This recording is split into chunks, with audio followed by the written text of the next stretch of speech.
What happens when artificial intelligence is given permission to fight? In this gripping military sci-fi audiobook, a civilian engineer is deployed into an active war zone to test a top-secret humanoid combat robot, the most advanced AI soldier ever created. It was supposed to be a controlled demonstration. Then the convoy is ambushed. Now stranded behind enemy lines, hunted by drones, and surrounded by hostile forces, he's left with one impossible choice. Unlock the robot's full combat capability, or die trying to keep it contained.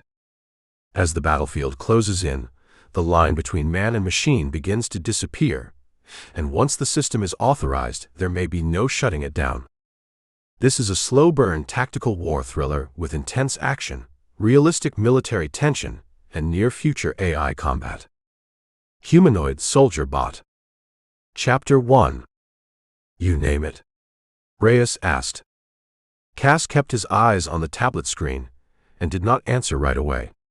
The screen showed Ren's joint torque readouts, left shoulder, right knee, cervical pivot, all green, all nominal, all about as interesting as a grocery list. He had already checked them twice. He was checking them a third time because it was better than looking at Reyes. The unit, Reyes said. Did you name the unit? No, Cass said. Reyes turned back to the cargo bay where the Mk2 stood strapped to its transit rack, the 4-point restraints cinched across its chest and thighs the way you'd secure a motorcycle or a refrigerator. The robot stood with its arms at its sides, and its visor dark and its matte black ceramic shell giving back nothing of the gray Ukrainian morning light that came through the porthole above the wheel well. It looked like a man who had been asked to stand very still and had decided to take the request seriously. Looks like a wren, Reyes said. Cass set the tablet face down on his knee.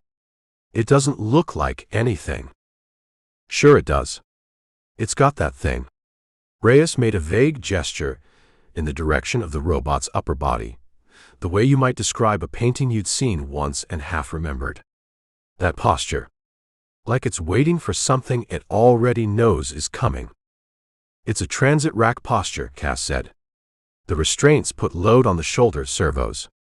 It compensates by redistributing through the thoracic column. It's not waiting for anything. It doesn't wait. It idles. Reyes looked at him. Ren? He said again and smiled and went back to his seat near the cab partition. Cass picked up the tablet. His name was Cassian Del Vecchio, which he had spent 31 years shortening to Cass because Cassian sounded like a minor Roman emperor or possibly a Cologne.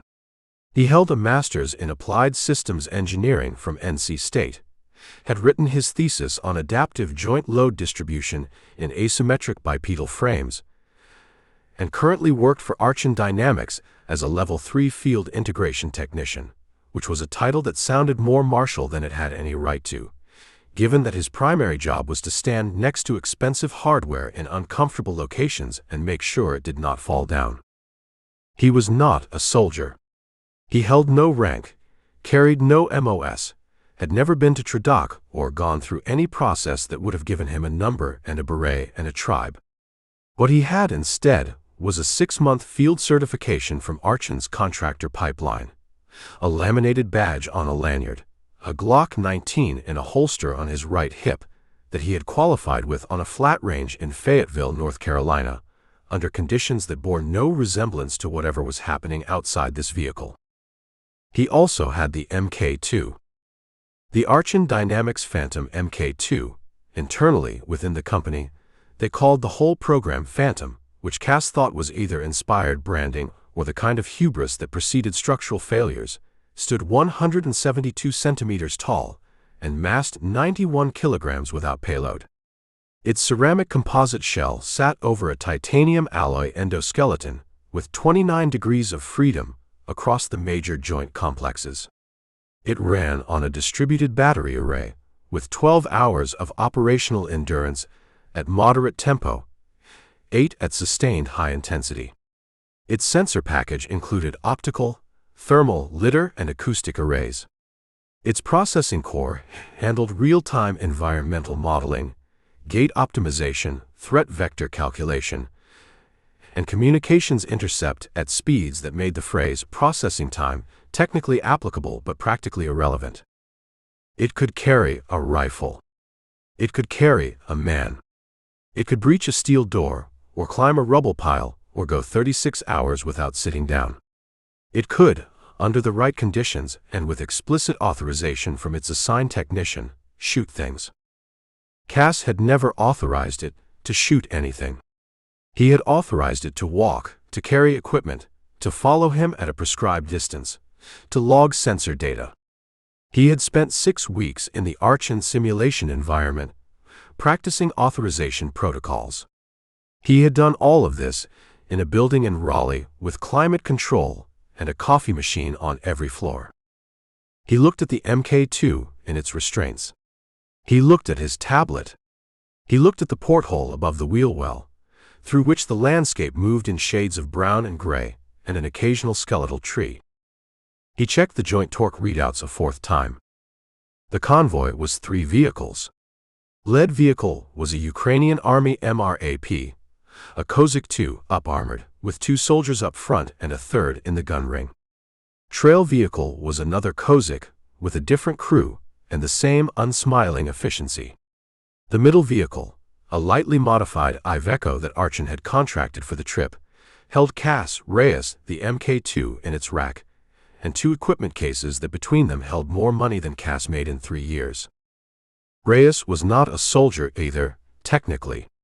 He was Archon's director of battlefield integration, which meant he was the person who had convinced the people with the checkbooks that sending a prototype combat robot to an active war zone constituted a demonstration rather than a liability.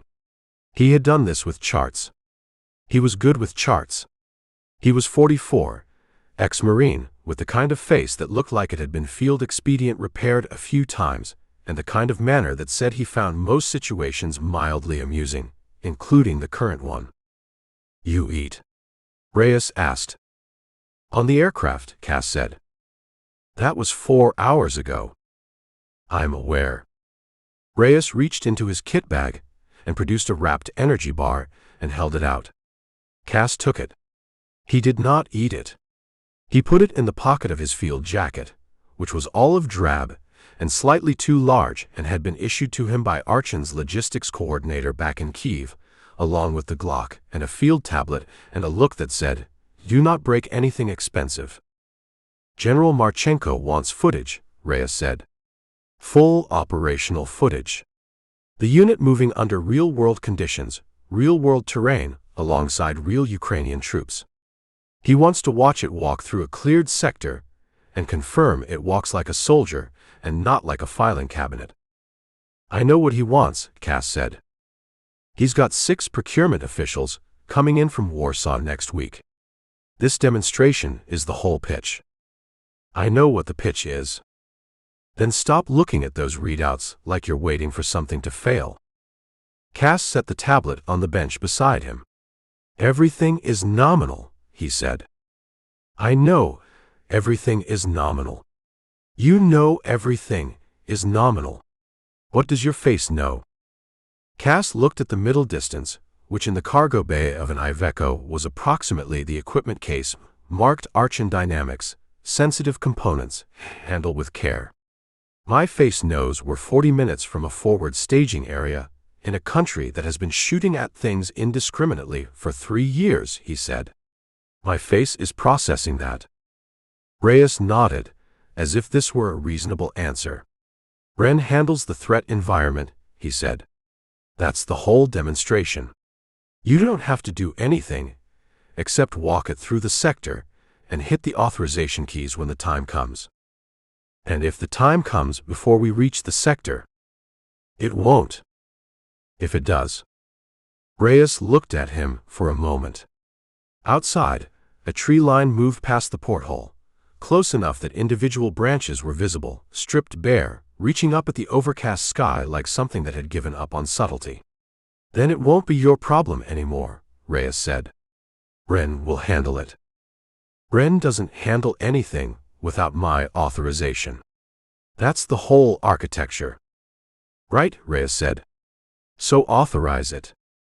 I can't authorize a hypothetical. Then authorize when it stops being hypothetical. Cass picked the tablet back up. The readouts were still green. He stared at them anyway. He had first seen the Mk2 in a hangar outside Raleigh on a Tuesday in February in bad light, standing next to a field tech named Gruber who was explaining something about the knee actuators. Cass's first thought had been that it looked like a man who had been asked to audition for the role of a man. Everything was right, the proportions, the stance, the scale, and nothing was quite right in a way that Cass could not immediately locate. He stood there while Gruber talked about actuators and tried to figure out what was wrong. It was the stillness. That was what he arrived at, eventually. A standing human being is in constant small motion, weight shifting, breathing, the micro-adjustments of balance that the body makes without consulting anyone. The Mk2 stood the way a photograph stood. Every surface was present and accounted for, and nothing moved that was not instructed to move. He had mentioned this to Gruber when Gruber stopped talking about actuators. Gruber had said, "Yeah, that's the thing. You get used to it." Cass had not gotten used to it. 6 months of integration work, and he had not gotten used to it. He had learned to work around it, to focus on the screens, the readouts, the operational parameters, but some part of his brain that had evolved to notice when the thing standing across from you was and was not a member of your species continued to file reports. The report it filed consistently was, "That is not a man." The report it filed second, more quietly, was, "But it is very good at something." The road got worse. Cass could feel it in the bench under him. The smooth Ukrainian highway giving way to something that had been repaired too many times with insufficient materials, then not repaired at all, then driven over by things that were too heavy for it. The Iveco's suspension worked at the problem. The convoy slowed. Through the porthole, a village. Or what had been a village.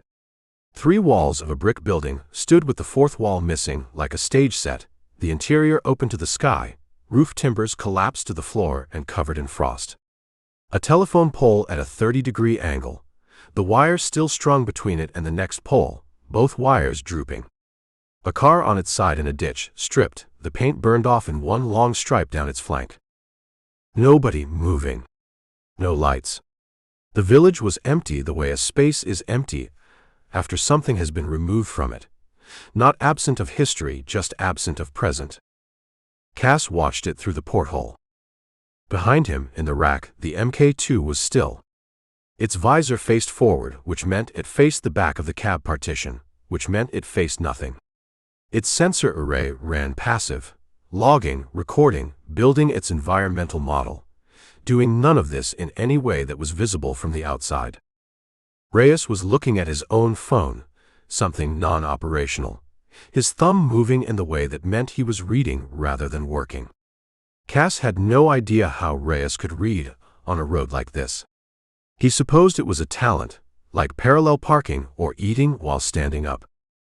"How long have you been doing this?" Cass asked. Reyes did not look up. 44 years. This. Demonstrations. Selling hardware to people who shoot at each other.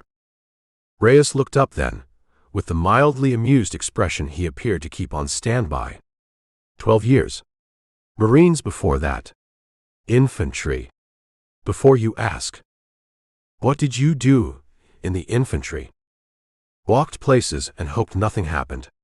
Sometimes nothing happened. He looked back at his phone. Sometimes something happened. And this is better. This pays better, Reyes said. Better is a different category. The vehicle lurched over a crater patch in the road and steadied. The lead Kozak's brake lights came on briefly, then went off. The convoy kept moving. The Mk2 is a good system, Reyes said without looking up. I've seen the sim data. I've seen it in the controlled environment. It's a good system, and it's going to change the way this works, this whole thing. He gestured in a way that seemed to mean the war, or wars generally, or the organized application of violence as a category of human enterprise. But somebody has to get it in front of people with the authority to write checks. That's what today is. I understand what today is, Cass said. You understand it intellectually. What other way is there? Reyes put his phone away and looked at Cass directly, which Cass had noticed he did when he wanted to make sure a thing landed. There's the other way, Reyes said. The way where you've been in the place where somebody's actually trying to kill you, and you know the difference between a map and a territory. Cass did not say anything. That's not a criticism, Reyes said. You're here because you know the system better than anyone alive, except maybe 3 engineers in Raleigh. I'm here because I've been in the territory. We're a unit. You run the machine, I read the room. Cass looked at the Mk2 in its rack. And Ren? Reyes glanced at the robot. He almost said something about the name, and then did not. Ren runs the problem, he said. Whatever the problem turns out to be. The driver, a Ukrainian corporal named Olak, who had communicated everything he needed to communicate in the first 5 minutes of the trip and had nothing further to add, began to slow the vehicle. The road ahead forked. The lead Kozik took the left branch, which angled north and slightly downhill, toward a tree line, and beyond it a cluster of low buildings that the mission brief had identified as the staging area. Cass pulled up the waypoint data on his tablet. 38 minutes, current road speed. He overlaid the environmental data Ren had been collecting. Elevation profile, surface composition scan, ambient thermal signature, and the overlay confirmed what the mission brief said. Cleared sector, low threat, regular Ukrainian army patrol presence. Low threat. He looked at the word on the screen. Low threat was not no threat. Low threat was a statistical range. Low threat included everything up to, and not including whatever the threshold was where someone had decided to upgrade the designation. He thought about asking Reyes what the threshold was. He decided he did not want to know. He put the tablet on his knee and looked at the Mk2, and the Mk2 stood in its restraints the way it always stood, complete and present, and absolutely indifferent to the category of risk that Cass was occupying. Outside, the tree line came up on both sides of the road. The overcast sky pressed down. The convoy moved forward, and the village fell behind. And ahead there was only the road and the trees, and the 38 minutes between here and the staging area where Cass would unlock the unit's authorization protocols and hand General Marchenko his footage and get back in a vehicle pointed toward Kyiv. 38 minutes. He put his hand on the authorization tablet in his jacket pocket, the secondary device, the one that keyed the Mk2's engagement protocols, and felt its edges through the fabric. Solid. Present. He had never used it in the field. He had used it in the sim environment 47 times. In the sim environment, his hands had not shaken. In the sim environment, the road had been smooth. The Iveco hit another rough patch, and the suspension worked, and Reyes put his phone away, and the Mk2 stood without moving in its rack, its visor dark, its sensor array running silent, building its model of the world with perfect patience, while Cass sat across from it and watched the tree line move past the porthole, and tried to remember whether he had told anyone back home how long this trip was supposed to take. He had not. He had not told anyone anything, because telling anyone would have required explaining what he was doing here, and explaining what he was doing here would have required explaining to himself first, and that was a conversation he had been postponing since Raleigh. 37 minutes. The road bent left. The lead Kozik's running lights disappeared around the curve. The Iveco followed. The trail Kozik held its interval behind them. Above and behind the convoy, at an altitude of 300 meters, moving on a heading that did not correspond to any registered flight path in the Ukrainian Army's current operational database, something small and quiet and patient turned in a slow circle and watched the three vehicles move through the trees. Chapter 2. The first explosion lifted the lead Kozak's front axle 8 inches off the road and set it back down facing a different direction. Cass heard it before he understood it. A compression in the air that his body registered as wrongness before his brain had filed the paperwork. Then the sound, flat and hard. A sound that had no interest in being dramatic. Then the Iveco's driver, Oleg, saying something in Ukrainian that Cass did not speak but understood completely. Then the second explosion, closer, rear of the convoy, and the Iveco slewed left and Reyes was already moving. One hand on the oh shit bar above the door, the other reaching toward Cass's chest to push him down against the bench. And Cass went down and felt the floor come up under his knees and the equipment case slide 2 feet across the cargo bay and strike the opposite wall. The Iveco went off the road. It did not go off the road the way a car goes off a road when the driver drifts. It went off the road the way a vehicle goes off a road when the driver has stopped having opinions about where it goes. Left rear into the drainage ditch, hard enough that Cass's teeth clicked together. The vehicle pitched, held, pitched again, and rolled onto its left side with a sound like every piece of metal it contained being introduced to every other piece of metal it contained. Dark. Dust. The smell of hydraulic fluid, and something chemical that Cass could not identify and did not want to. He was on the cargo bay wall, which was now the floor. The equipment cases were on top of him, one corner of the larger case against his left shoulder blade with enough force that he registered it as a problem he would deal with later. The porthole was above him, showing a rectangle of gray sky at an angle that confirmed the vehicle was on its side. He moved his hands. Fingers. He moved his feet. Everything present. Reyes, he said.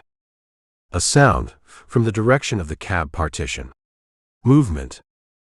Here, Reyes said, from somewhere above and forward. His voice had the quality of a man taking inventory. You mobile? I think so. Think faster. Cass pushed the equipment case off his back and got to his hands and knees on the wall floor and took a breath and assessed. Left shoulder hurt. Right knee had caught something on the way down and was registering a complaint. His field jacket had a tear across the left forearm that had not been there before. None of these were the problem. He looked for his tablet. Found it wedged under the bench that was now a wall. Screen cracked across one corner but the display live, Ren's readout still scrolling, still green. He grabbed it. Then he looked for Ren. The Mk2 was still in the rack. All 4 transit restraints held. The robot hung at an angle now that the vehicle had gone lateral. Its weight shifted against the lower restraints, and it hung in the rack the way it always stood anywhere, with that specific absence of concern that Cass had spent 6 months failing to get used to. Its visor was live.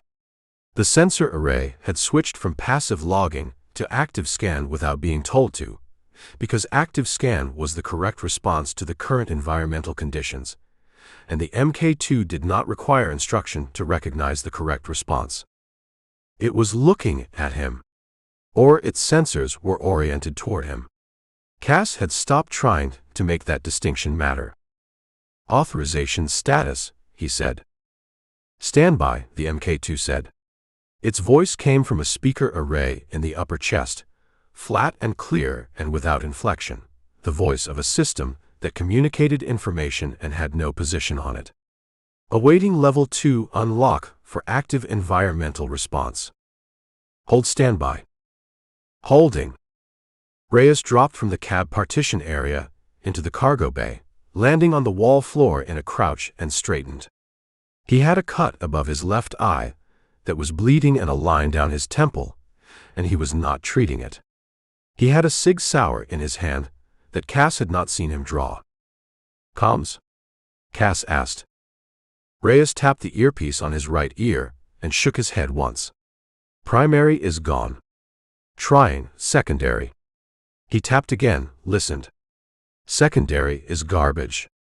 They're jamming the band. GPS. Reyes looked at his wrist unit. Intermittent. We've got a position, but it's drifting. He looked up at the porthole. We need to get out of this vehicle. The escorts. Lead Kozak is done. I saw it go. He said it without ceremony, the way you state a structural fact. Trail Kozak took the second hit. I don't know what's left. Cass absorbed this. He looked at his tablet, at Wren's readouts, then at the porthole and the rectangle of gray sky it offered. Outside, nothing was audible except wind and a low crackling that could have been fire or could have been debris settling. No voices. No engines. No secondary explosions. The silence was worse than the noise had been. What hit us? Cass asked. Loitering munitions, Reyes said. Small ones, FPV-guided or pre-programmed. Came in on the lead and trail vehicles simultaneously. He looked at the equipment cases. They knew the convoy composition. Somebody told them. Somebody always tells them. Reyes holstered the SIG and began moving toward the rear cargo doors. Help me with the release. The rear doors opened outward and now opened upward, the right door swinging toward the sky, and Reyes went out first and Cass followed, pulling himself up through the opening and onto the side of the vehicle, which was cold and slick with frost and at a 40-degree angle above the ditch. He stood on the door sill and looked at the road. The lead Kozak was 40 meters ahead, nose down in the opposite ditch, the front end crumpled. The roof hatch was open. He could not see anyone moving. Smoke came from under the hood in a steady gray column. The road between the Iveco and the Kozak was covered in debris, glass, metal fragments. A piece of something that might have been a door panel, scattered in a pattern that spread outward from a central point like a diagram of the event. He turned and looked back. The trail Kozak was visible at the bend in the road, sitting at an angle, its right front wheel gone. One of the soldiers from that vehicle was out and moving, pulling a second figure away from the passenger side. Moving slow. The second figure was not helping. They're alive, Cass said. Some of them, Reyes said. Reyes was already off the vehicle and on the road, moving toward the lead Kozak with the SIG back in his hand. Cass stood on the door sill and watched him go, and understood with complete clarity that he was not going to follow. Not toward the wreck. Not toward whatever Reyes would find in or around the wreck. He was a systems technician. His job was the system. He looked down into the cargo bay, at the Mk2 in its rack. Release transit restraints on my mark, he said. All four sequential. Mark. The restraint latches fired in order.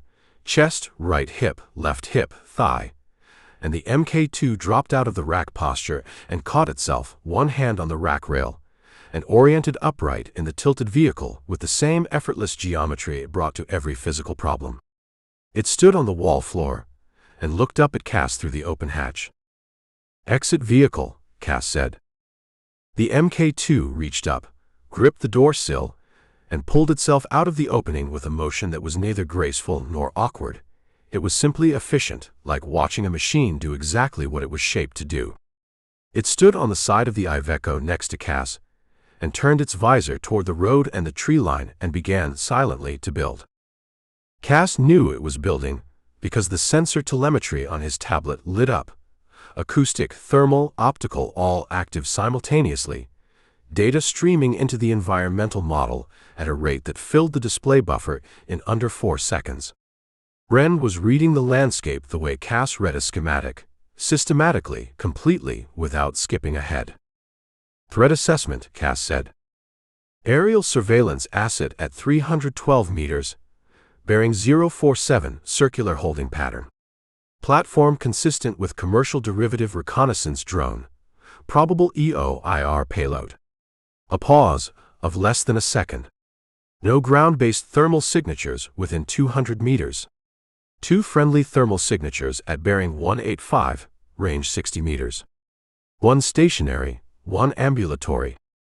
The soldiers from the trail vehicle. Consistent with that assessment. Reyes's voice came from the lead Kozak 40 meters up the road. 2 Kia up here. Gun team's gone. Oleg, a pause, Oleg's out. He's breathing. Cass climbed down from the Iveco's side and dropped to the road, and his right knee reminded him it had an opinion. He crossed to where Reyes was crouched beside the Kozak's open side door. Oleg was on the road's surface, on his back, with his eyes open, and a gash across his forehead, and the dazed expression of a man who had recently been in close proximity to a large amount of released energy. He was breathing in a pattern that was shallow but regular. Concussion, Reyes said. Maybe worse. He's not going anywhere fast. Cass looked at the sky. Gray, featureless, the kind of overcast that made everything equidistant from everywhere. He could not see the surveillance drone Wren had flagged. That was the point of surveillance drones. You did not see them. They know we're here, Cass said. They knew we were here before we got here, Reyes said. He stood and looked back toward the trail Kozak. Go check on those two. I'll see what Oleg's got for comms. The 2 soldiers from the trail vehicle were a sergeant named Boyko and a private whose name Cass did not catch. And the private had a broken arm, set at an angle that made Cass look away. And Boyko was in the process of telling him something that involved a great deal of emphasis and no English. Cass stood with his tablet and let Boyko talk, and watched Wren standing 10 meters back on the road, its visor moving in slow arcs as it tracked the surveillance drone's orbit. Boyko grabbed Cass's arm. Cass looked at him. The sergeant was maybe 35, with a face that looked like it had opinions about the way things were going, and the vocabulary to express them. He pointed at the sky, then at Wren, then at the sky again. It's tracking it, Cass said. The drone. It's logging the flight path. Boyko stared at him. The robot, Cass said. He pointed at Wren. It knows where the drone is. Boyko looked at Wren. Wren stood in the road and did not look back, because looking back would have required reorienting its primary sensor array away from the aerial threat, and Wren did not make that trade. Boyko said something in Ukrainian that Cass's translation software, offline with the jamming, could not process. The tone said enough. Cass walked back to Reyes, who was crouched by Oleg with a field radio he'd pulled from the Kozak. The radio was a military band unit, hardened, with a frequency range that might get above the jamming ceiling if they could get to high ground. There's no high ground, Cass said, looking at the flat tree line on both sides of the road. Not immediately, Reyes said. He was working the radio's frequency selector with his thumb. But there's an extraction window. If I can reach anyone. He looked up. What's Wren's assessment of the aerial asset? Surveillance platform. EOIR payload. Circular pattern, 300 meters up. They're looking at us right now. Yes. And they're going to tell someone what they see. Cass looked at the road, the wrecked vehicles. The smoke from the lead Kozak's hood now thinner but still visible against the gray sky, a perfect marker. They're going to tell someone what they see, he said. Reyes nodded slowly. How long before Wren can give us an intercept on any ground force comms in range? It's already scanning. Depends on what they're using and whether it's encrypted. Ask it. Cass pulled up the comms intercept function on his tablet and tasked the scan. Wren's antenna array, built into the shoulder housing, extended 2 centimeters and began rotating through the military and paramilitary frequency bands in a sweep that covered the full spectrum in 40 seconds. The result came back in under a minute. Cass read it. He read it again. What? Reyes said. There's a ground element. Cass kept his voice flat, which required effort. Burst radio traffic, frequency hopping, partially encrypted. Wren's got maybe 30% decode on the current key cycle. He scrolled. Enough. Enough for what? Enough to get the gist. He turned the tablet so Reyes could read the partial decode. the fragments of translated text that Wren had assembled into something close to a sentence. Reyes read it. The mildly amused expression did not change, but something behind it did. Some light adjustment, the way a room changes when a cloud moves over the sun. He handed the tablet back. "How many?" he asked. "Wren estimates 20 to 24, based on signal traffic density. Moving on foot. Bearing," Cass checked. "Bearing 270 from our current position. West." "How far?" 2 kilometers. Maybe less." Reyes looked west. Through the trees the road bent, and beyond the bend was nothing visible, just more trees and the gray sky sitting on top of them. 2 kilometers on foot was 20 minutes if you moved with purpose. Less if you knew where you were going, and had already been told to hurry. "They want the unit," Cass said. "That's what the partial decode says. They have instructions to capture or destroy the—" He stopped. "The robot," Reyes said. "Yes." Reyes was quiet for 3 seconds. Cass counted them. "All right," Reyes said. He stood up. "New situation." They moved Olak to the ditch behind the lead Kozik, out of the road, and into the dead ground below the sight line of anything flying overhead. Boyko came and helped without being asked, working with the focused economy of a man who understood that the time for assessing the situation had ended, and the time for handling it had begun. The private with the broken arm sat against the Kozik's wheel and went pale and said nothing.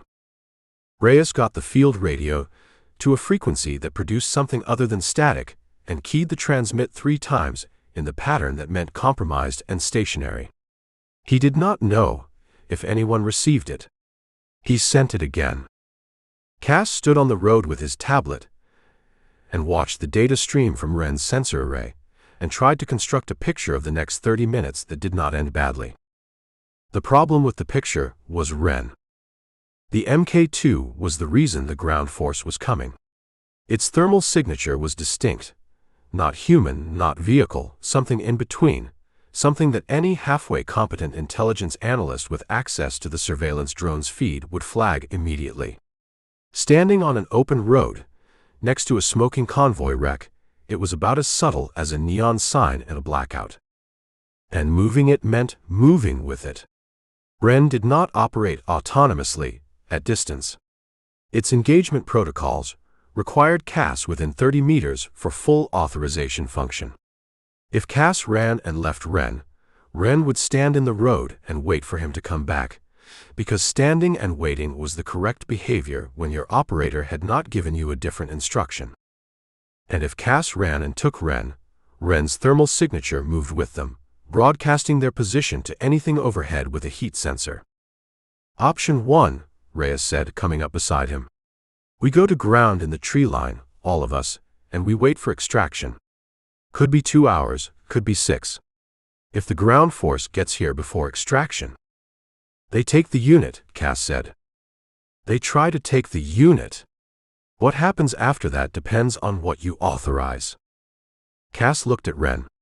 The robot stood in the road, and its sensor array tracked the surveillance drone's orbit, and the data streamed, and the partial comms decode updated every 90 seconds with new fragments of the approaching element's traffic. "Option 2, Reyes said. "There isn't an option 2, Cass said. "Not yet. We don't have enough information." Reyes looked at him. "We've got a ground force 20 minutes out, and a surveillance asset overhead, and 4 people who can't move fast and 1 robot that can." He said it without heat, just laying it out. At some point information stops mattering, and decision starts. "I know that." "Do you?" Cass did not answer. He looked at the road, at the smoke, at the gray sky with the drone somewhere in it that he still could not see. He looked at his tablet and the authorization menu that sat behind 2 more screen taps, the level 2 unlock that would give Wren environmental response capability, the ability to act on threats without waiting for case-by-case instruction. 2 taps. He had done it 47 times in simulation. He closed the menu. "We go to the tree line," he said. All of us.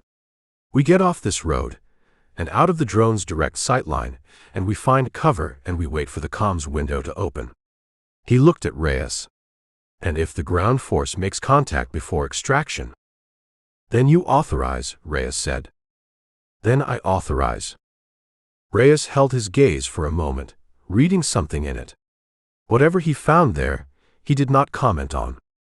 He nodded once and turned toward Boyko, and began indicating the tree line to the north with the kind of gestures that required no translation. Cass pulled up the waypoint function on his tablet and dropped a pin at their current position and drew a line to the tree line, 140 meters across open ground. He looked at the distance. He looked at the sky. Ren, he said. Ready, the Mk2 said. Route to the marked waypoint. Thermal suppression mode. Stay between me and bearing 047. Ren oriented toward the tree line. Thermal suppression mode. A function that routed excess heat from the battery array through the internal sync system, reducing the external signature at the cost of 12% operational efficiency. It would not make Ren invisible to a good sensor. It would make Ren harder to identify at range, for the 60 seconds it took to cross open ground. Thermal suppression active, Ren said. Ready to move. Cass looked at the tree line. 140 meters. Flat ground, no cover. A drone overhead that might or might not be oriented toward them at any given moment in its orbit. He thought about the 47 times he had done this in simulation. In the Archon building in Raleigh, in climate control, with the coffee machine on every floor. Move, he said, and stepped off the road. The open ground came up under his boots, and the tree line sat at the far end of it, and somewhere above him in the gray sky, the drone continued its slow circle and did not care at all about the difference between a map and a territory. Chapter 3. They made the tree line in 53 seconds. Cass knew it was 53 seconds because he counted, because counting was something to do with the part of his brain that wanted to scream. And the counting worked well enough that he arrived at the tree line with his legs under him and his tablet in his hand, and the scream still internal. Ren crossed the open ground at his left shoulder, 1 meter back, exactly as instructed. It moved the way it always moved, smooth, economical, each stride placed with a precision that was not quite human, but was close enough that a camera at distance would have had trouble calling it. The thermal suppression system held. The surveillance drone completed 2/3 of its orbit while they crossed, its sensor head pointed east, away from them, for 41 of the 53 seconds. Cass had not known that while he was crossing. He found out afterward from the telemetry log and decided he was glad he had not known. Boyko came across with the private, Kovalenko. Cass finally got the name, half draped over his shoulder, the broken arm strapped against the private's chest with a field dressing that Boyko had applied in under 90 seconds, which was a time Cass filed away as evidence of competence. Reyes came last, moving in a low, fast line with the SIG in his hand, the field radio under his other arm. Oleg stayed. There was no carrying Oleg across open ground. They put him in the drainage ditch, behind the lead Kozik with water and a field kit, and Boyko's secondary radio, and the understanding that extraction would come or it would not. And Oleg's situation was not improved by 4 other people standing next to him in a ditch under a surveillance drone. Cass did not feel good about that. He noted the feeling and moved. The tree line was birch and alder, second growth, close enough together that the light came through in columns and the ground between the trunks was clear. 30 meters in, the road and the wrecked vehicles were invisible. The smoke from the lead Kozik's hood was still visible above the canopy, a thin gray line against a gray sky, marking their former position with the specificity of a fired flare. Reyes looked up at the smoke. That's going to attract attention, whether the drone is on us or not. The drone's on us, Cass said. He was watching Ren's telemetry.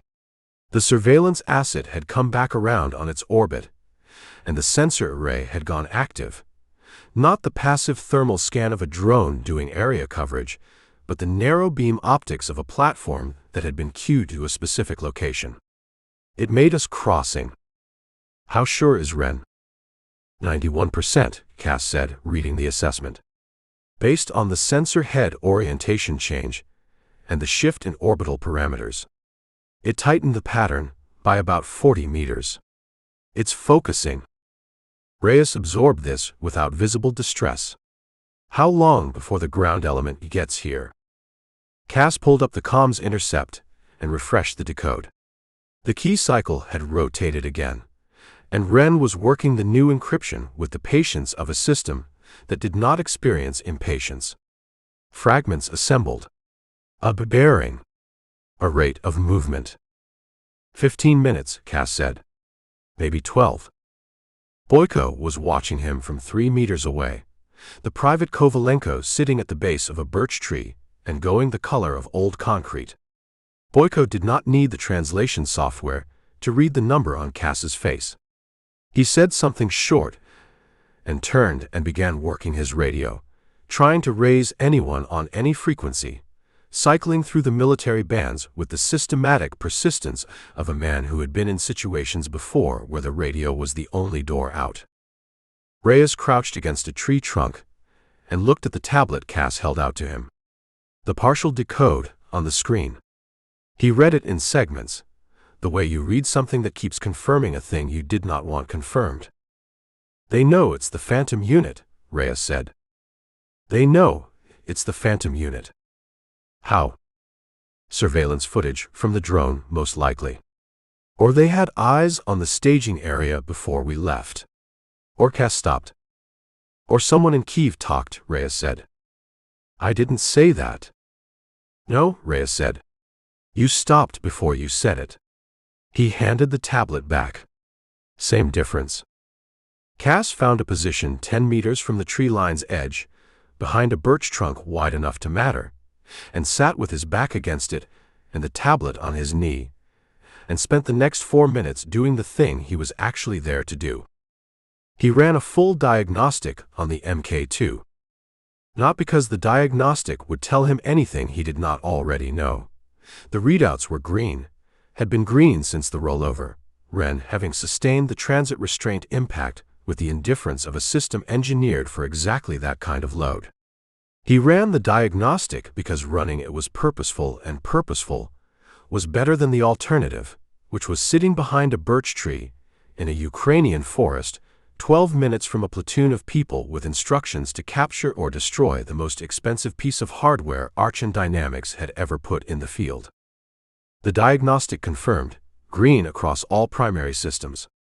Left shoulder actuator showed 0.3% degraded torque response from the rollover impact, within operational tolerance, not a flag.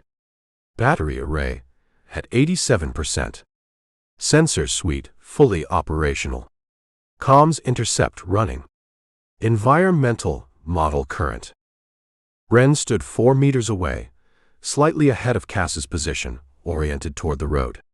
It had found a sightline through the trees that gave it a partial view of the road surface and the approach from the west, and it had taken that position without instruction, because taking that position was the correct thing to do, and the Mk2 understood correct without needing to be told.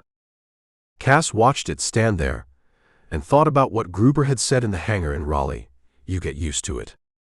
He had not gotten used to it, but he had, over 6 months, developed a working relationship with his failure to get used to it. He knew what it was now. It was the stillness, the absolute unqualified stillness of a system that was fully present and processing and engaged with its environment at every level, and was, despite all of that, not there in the way a person was there. Not occupying its own existence. A person standing watch in a dark wood would be listening and looking, and also, underneath all of that, managing their own fear, their own discomfort, the cold in their hands, the sound of their own breathing.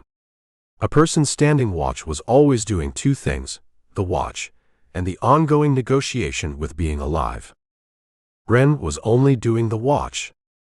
Cass found this either impressive or deeply wrong, and had not yet determined which. Talk to me about the intercept, Reyes said. He had come up beside Cass and settled with his back against an adjacent trunk, the field radio across his knees, the cut above his eye clotted and dark. Cass handed him the tablet. The ground element is a reinforced platoon. Wren has them at 22 bodies based on signal traffic density and 2 distinct command frequencies, which suggests a split structure, a main element and a flanking group. Reyes studied the screen. Standard envelopment. That's what Wren assessed. It assessed an envelopment. It flagged a high probability of a 2-element approach based on the bearing differential between the 2 command frequencies. Cass took the tablet back. Whether you call that an assessment or a pattern recognition output is. I call it an assessment, Reyes said. What's the flanking route? North of the road. Through the trees. Cass pulled up the topographic overlay. There's a dry creek bed about 300 meters north of us that runs roughly parallel to the road. Good covered approach. Which is exactly where we are. We're south of the creek bed. But not by much.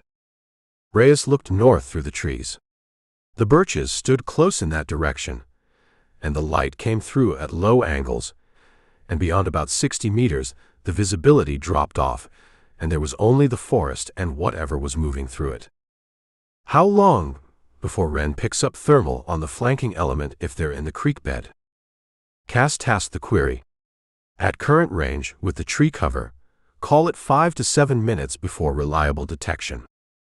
And we'll have maybe 90 seconds of reaction time after that. If we're moving when they make contact, yes. We're not moving, Reyes said. He said it without frustration, just stating the constraint. Kovalenko can walk, barely. Boyko won't leave him. I won't leave Boyko. Cass looked at the tree line to the north. He looked at his tablet. He looked at Wren, standing in its position at the edge of the tree line, reading the road with its full sensor attention. Then we're going to make contact, Cass said. Yes, Reyes said. We are. It was Cass who thought to ask about the thermal signature problem, and it was Wren that solved it. And the solution was one of those things that Cass would not have arrived at on his own, because it required thinking about the Mk2 as something other than a liability, which was the frame he had been working in since the Iveco went into the ditch. He was looking at the surveillance drone's telemetry, the way Wren's sensor array was tracking its orbit, the way the data updated in real time with bearing and altitude and estimated sensor orientation. And he was trying to work out how you moved 4 people and 1 very conspicuous robot through a forest without the asset overhead tracking every step. And then he stopped working on that problem and started working on a different one. Wren, he said. Ready. You're tracking the surveillance asset. Confirmed. Bearing 062, altitude 285 meters, orbital period 41 seconds, sensor head currently oriented at bearing 115. Can you model the sightline gaps? Times and positions where the sensor head is oriented away from our location.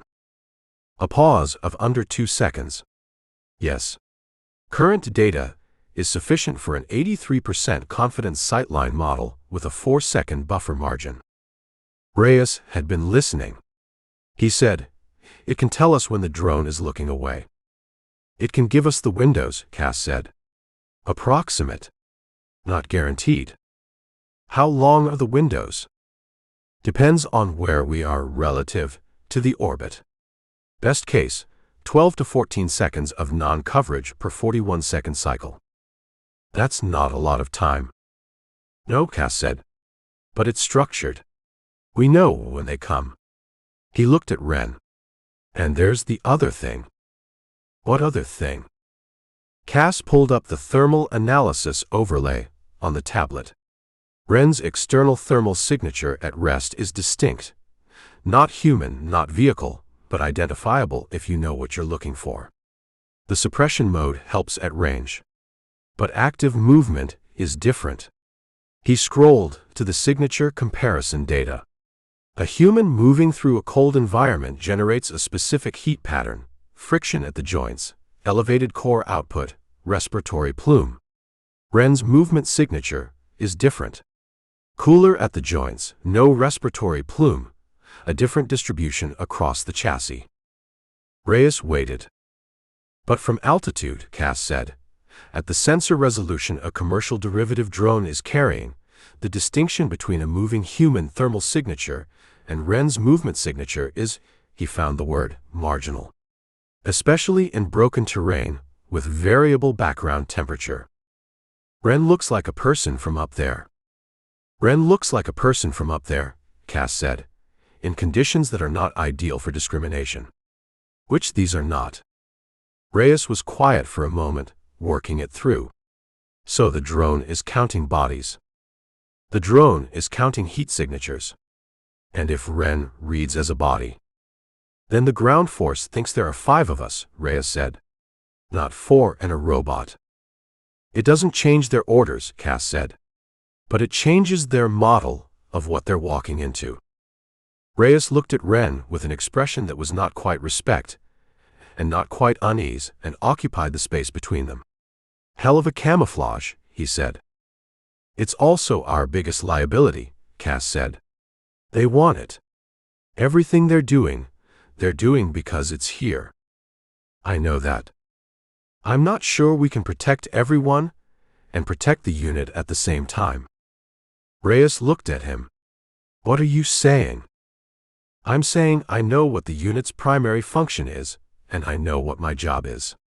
I'm saying there's a scenario where those two things pull in different directions. The unit's primary function is to protect you, Reyes said. That's the architecture. That's what you said. At all costs, Cass said. That's the language in the spec. Protect the operator at all costs. He paused. Boyko and Kovalenko are not in the spec.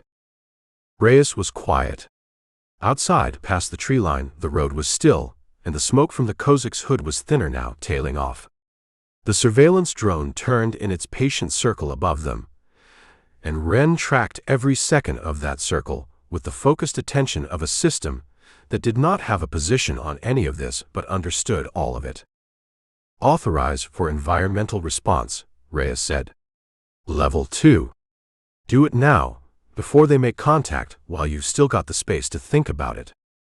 Cass looked at his tablet. The authorization menu was 2 taps. If I authorize Level 2, he said, Ren acts on assessed threats within its engagement parameters. I don't approve each action. I set the parameters, and it works inside them. I know what Level 2 is. I want to say it out loud, Cass said.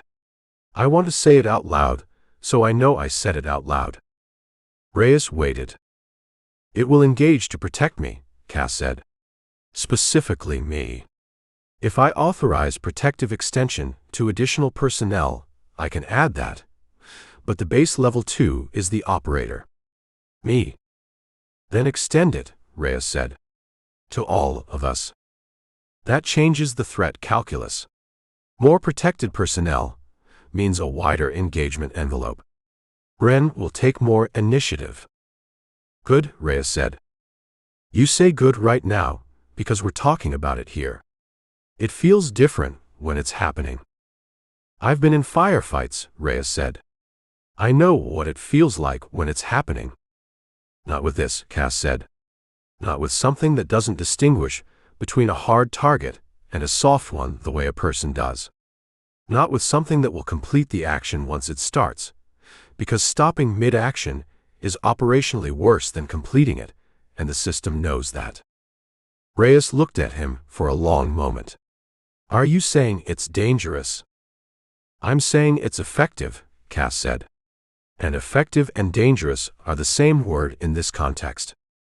Boyko appeared at Cass's shoulder without announcement, as soldiers sometimes did, having moved through the trees with a quietness that Cass had not heard and did not expect. He looked at the tablet in Cass's hand. He looked at Ren. He looked at Cass. He said something in Ukrainian. 3 words. Cass's translation software was still down. He looked at Reyes. Reyes spoke enough Ukrainian for field work. He listened, and then he said, "He's asking if the machine fights." Cass looked at Boyko. The sergeant had the face of a man who had been asking that specific question about various machines for his entire adult life and had developed a good calibration for the answers. "Tell him it can," Cass said. Reyes translated. Boyko listened and said something back, shorter. "He says can and will are different things," Reyes said. "He wants to know which one." Cass looked at his tablet. The authorization menu sat behind 2 taps. The comms intercept had the ground element at 8 minutes, possibly less, the signal traffic density increasing, which meant they were consolidating, tightening up for final approach. He looked at Ren. The Mk2 stood at the edge of the tree line with the road in its sight line and the surveillance drone's orbit in its sensor model, and the approaching element's comms traffic in its intercept buffer, and the environmental model updating in real time, and not one variable in any of it, producing anything that looked like hesitation. "Tell him will," Cass said. He tapped the screen twice. The authorization confirmed with a single tone from the tablet speaker, low and clean, and Ren's status indicator on the screen shifted from standby amber to operational green, and the Mk2 turned its head, its sensor array, toward Cass for exactly 1 second, the way a person turns toward the sound of their name, and then turned back to the road. Reyes said, "Parameters." "I extended to all 5 of us," Cass said. "Engagement envelope is threat response only. Ren acts on confirmed hostile action or imminent threat to any designated personnel. It doesn't go looking. Non-lethal preference. Set. With override authority, if non-lethal is tactically insufficient." Cass paused. "It makes that determination itself. Inside the parameters. I set the parameters, it works the problem." Reyes nodded. He looked at the tree line to the north, through the birches, into the falling light between the trunks. "They're going to come through there," he said. "The flanking element. Through the creek bed and up through the trees." "Ren will hear them before we do," Cass said. "How far out?" At this temperature, with the leaf litter down and the ground frozen, Cass pulled the acoustic sensitivity spec from the diagnostic data. "Call it 90 meters for reliable human footfall detection. 60 for confident identification." "So we'll know," Reyes said. "Before they get here." "We'll know," Cass said. Boyko had gone back to Kovalenko and was talking to him in a low voice, the private's back against the birch trunk, his arm across his chest, his face the face of someone who was deciding how much pain he was willing to deal with and arriving at the answer of as much as necessary. Reyes watched them for a moment, then turned back to the north. The forest was quiet. Wind in the upper branches. A branch somewhere snapping under its own weight, or under frost, or under something else. Cass sat with his back against the birch trunk, and his tablet on his knee and the authorization now live in green on the screen, and he thought about what he had said to Reyes. Effective and dangerous are the same word in this context. He had said it as a caution. He understood, sitting here with the tree bark against his shoulder blades, and the ground cold through his field trousers, and the clock running on 8 minutes, that it was also a fact he was going to have to get comfortable with. Ren's acoustic sensor flagged an alert. The notification came as a pulse on the tablet screen. Yellow, not red, preliminary contact, acoustic signature consistent with human movement at a range of 110 meters, bearing 340. North. Through the creek bed. Cass looked at the notification. He looked up at Reyes. "They're early," Reyes said. "They're early," Cass said. Ren did not turn around. It did not need to turn around. Its rear acoustic array had already logged the contact, added it to the environmental model, cross-referenced it against the comms intercept traffic, and updated its threat assessment. It stood at the tree line with the road in front of it, and the threat behind it, and the full 360-degree picture assembled and current. It waited for the problem to arrive. Chapter 4. Contact bearing 340, Wren said. Range 81 meters. Acoustic signature consistent with 4 to 6 personnel, moving in a dispersed file.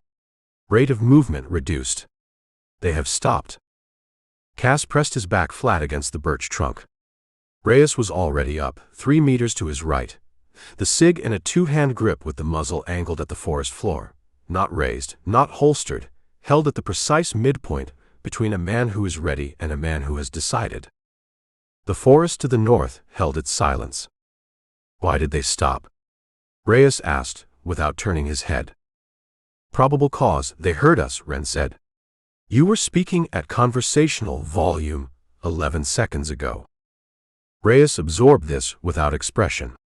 He cut his eyes to Cass. Cass held up 2 fingers, pointed at the ground, pointed at his own feet. Stay here.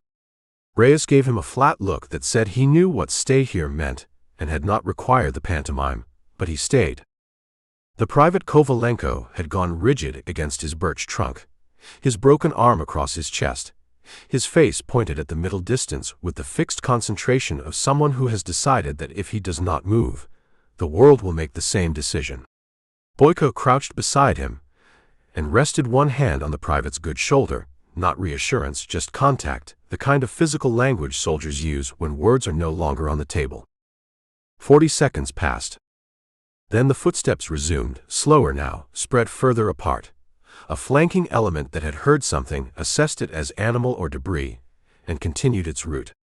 The acoustic profile told Cass they were moving in a loose wedge, point man 5 meters ahead of the body, the kind of formation you used when you expected contact and wanted the first man to absorb the information before the rest of you had to.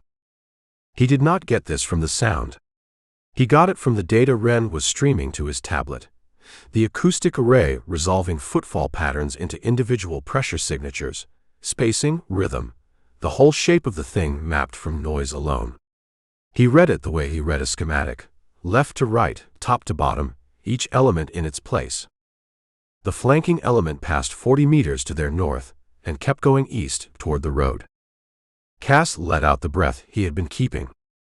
They're not stopping at the vehicles, Reyes said. He had moved to where Cass crouched and was reading over his shoulder. They're moving through. The main element's comms traffic had spiked in the last 2 minutes. Shorter bursts, faster cycling. The pattern of a force that was tightening its net rather than searching blind. Wren's intercept had the decode rate up to 41% on the current key cycle. Fragments. A grid reference. A timestamp.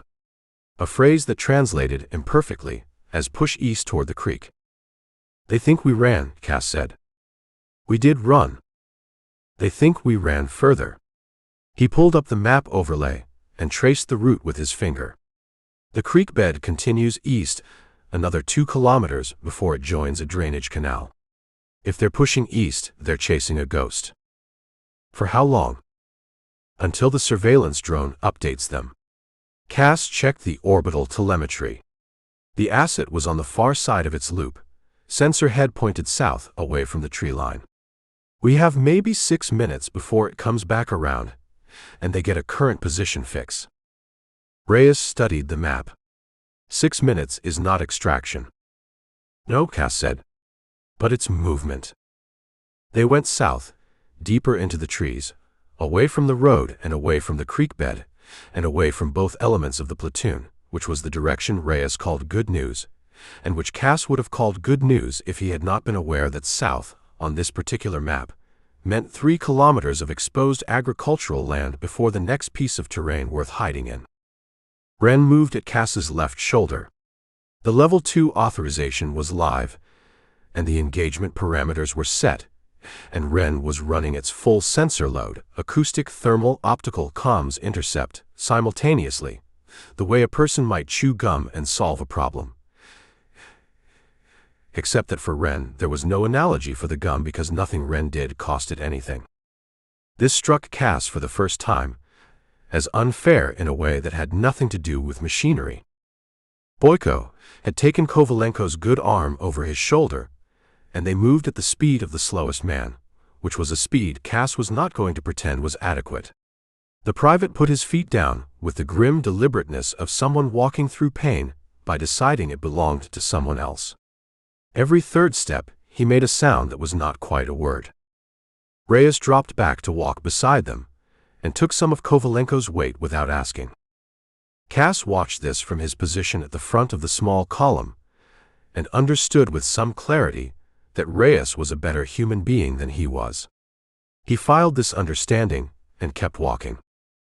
They found the farmstead 20 minutes into the southern movement. A long, low building of rendered concrete block, the render cracked and gray, with a collapsed roof over the eastern third and the western two-thirds intact enough to be called shelter by someone with reduced standards. The farmyard was a rectangle of frozen mud with the remains of a fence on 3 sides. A hand-dug well with a concrete collar. A metal equipment shed missing its doors. No vehicle. No recent tracks in the frozen mud. No light, no heat signature on Wren's thermal feed. Nothing warm anywhere on the property, except a cluster of small signatures in one corner of the equipment shed that Wren identified after a 2-second analysis as feral cats. Reyes put Kovalenko down against the concrete block wall inside the intact section of the building. The private closed his eyes and leaned his head back, and the grim deliberateness left his face all at once, replaced by the loose gray expression of a man who has spent everything he had for the last 20 minutes and has now stopped spending. "He needs a hospital," Reyes said. "Everyone needs things," Boyko said. His English, it turned out, was functional. He had not offered this earlier, which Cass found either tactically smart or personally annoying, and settled on both. Reyes gave Boyko the field radio. "Keep cycling. Any Ukrainian military frequency. Any civilian frequency. Anything that answers." Boyko took the radio without comment and moved to the doorframe and began working the dial. Reyes came to where Cass stood in the center of the room, tablet in hand, running the comms intercept. The floor was bare concrete with a 1/4 inch of grit over it, and the ceiling was timber and insulation board, and through the gap where the eastern section had collapsed came a column of gray afternoon light. The smell was cold concrete, an old animal, and something underneath both of those that Cass associated with buildings that had been used and then stopped being used. "Talk to me about the platoon," Reyes said. Cass pulled up the intercept summary. "Main element is still pushing east along the creek bed. Flanking element, the one that passed north of us, has reversed. They're back at the road now, at the vehicles." He zoomed the display. Signal traffic from the flanking element spiked 3 minutes ago. Excited. Something at the vehicles. "Oleg," Reyes said. The word sat in the room. "Wren," Cass said. "Can you resolve the flanking element's comms traffic around the vehicle site? Decode priority on that frequency. Reorienting intercept array." A pause of 4 seconds. "Decode rate on flanking element frequency, 53%. Readable fragments." Another pause. They found one survivor. Male. Incapacitated. The translation is approximate. They are asking for transport instructions. "He's alive," Reyes said. "He's alive and in their custody," Cass said. "Which is not the same as being okay, but it's a start." Reyes ran his thumb along his jawline, a gesture Cass had not seen him make before, which meant it was involuntary, which meant Reyes was recalibrating something. "They'll get Oleg to their rear. They're not going to hurt a concussed man in a ditch." He said this with conviction, the kind of conviction that was a decision rather than a certainty. Cass let him have it. The intercept traffic shifted at 14:42. Cass had been sitting with his back against the concrete block wall, the tablet across his knees, running the decode against the main element's frequency when the pattern changed. Not the content.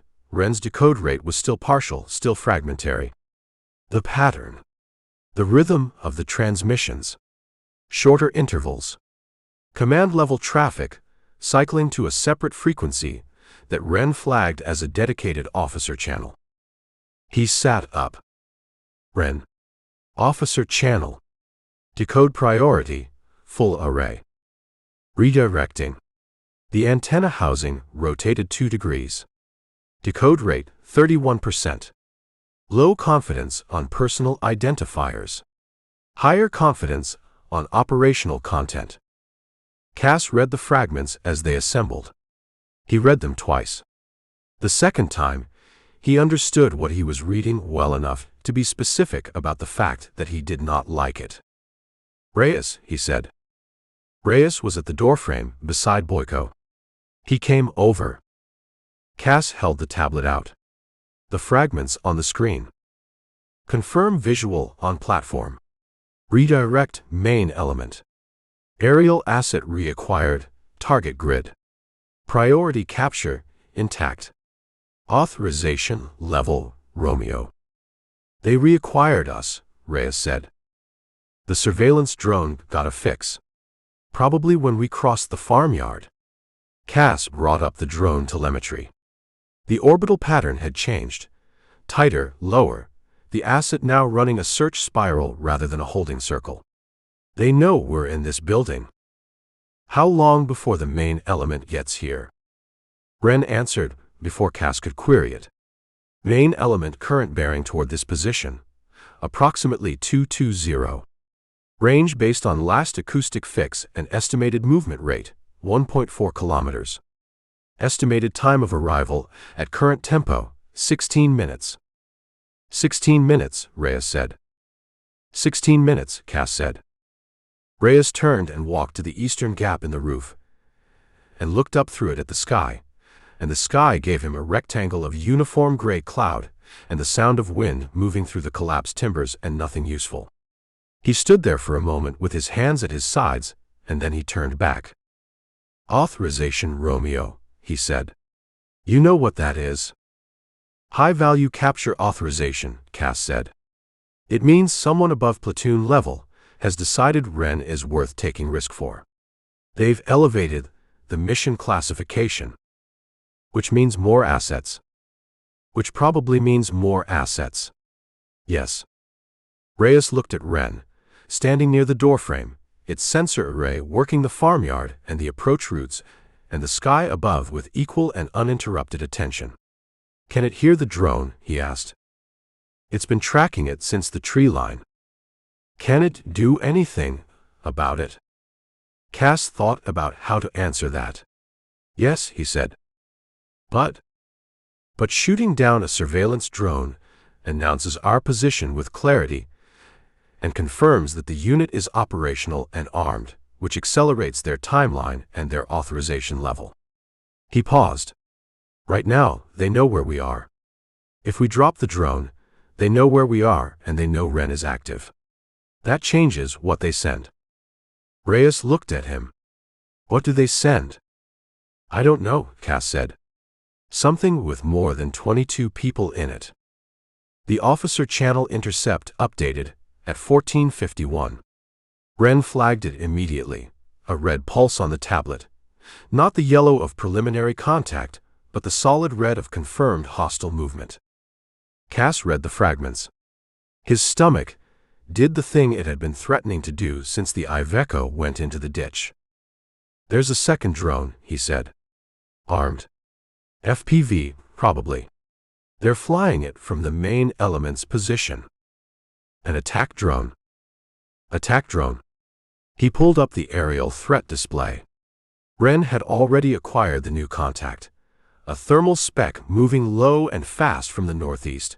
A flight profile entirely different from the surveillance asset's patient circling. This one flew with purpose. This one knew where it was going.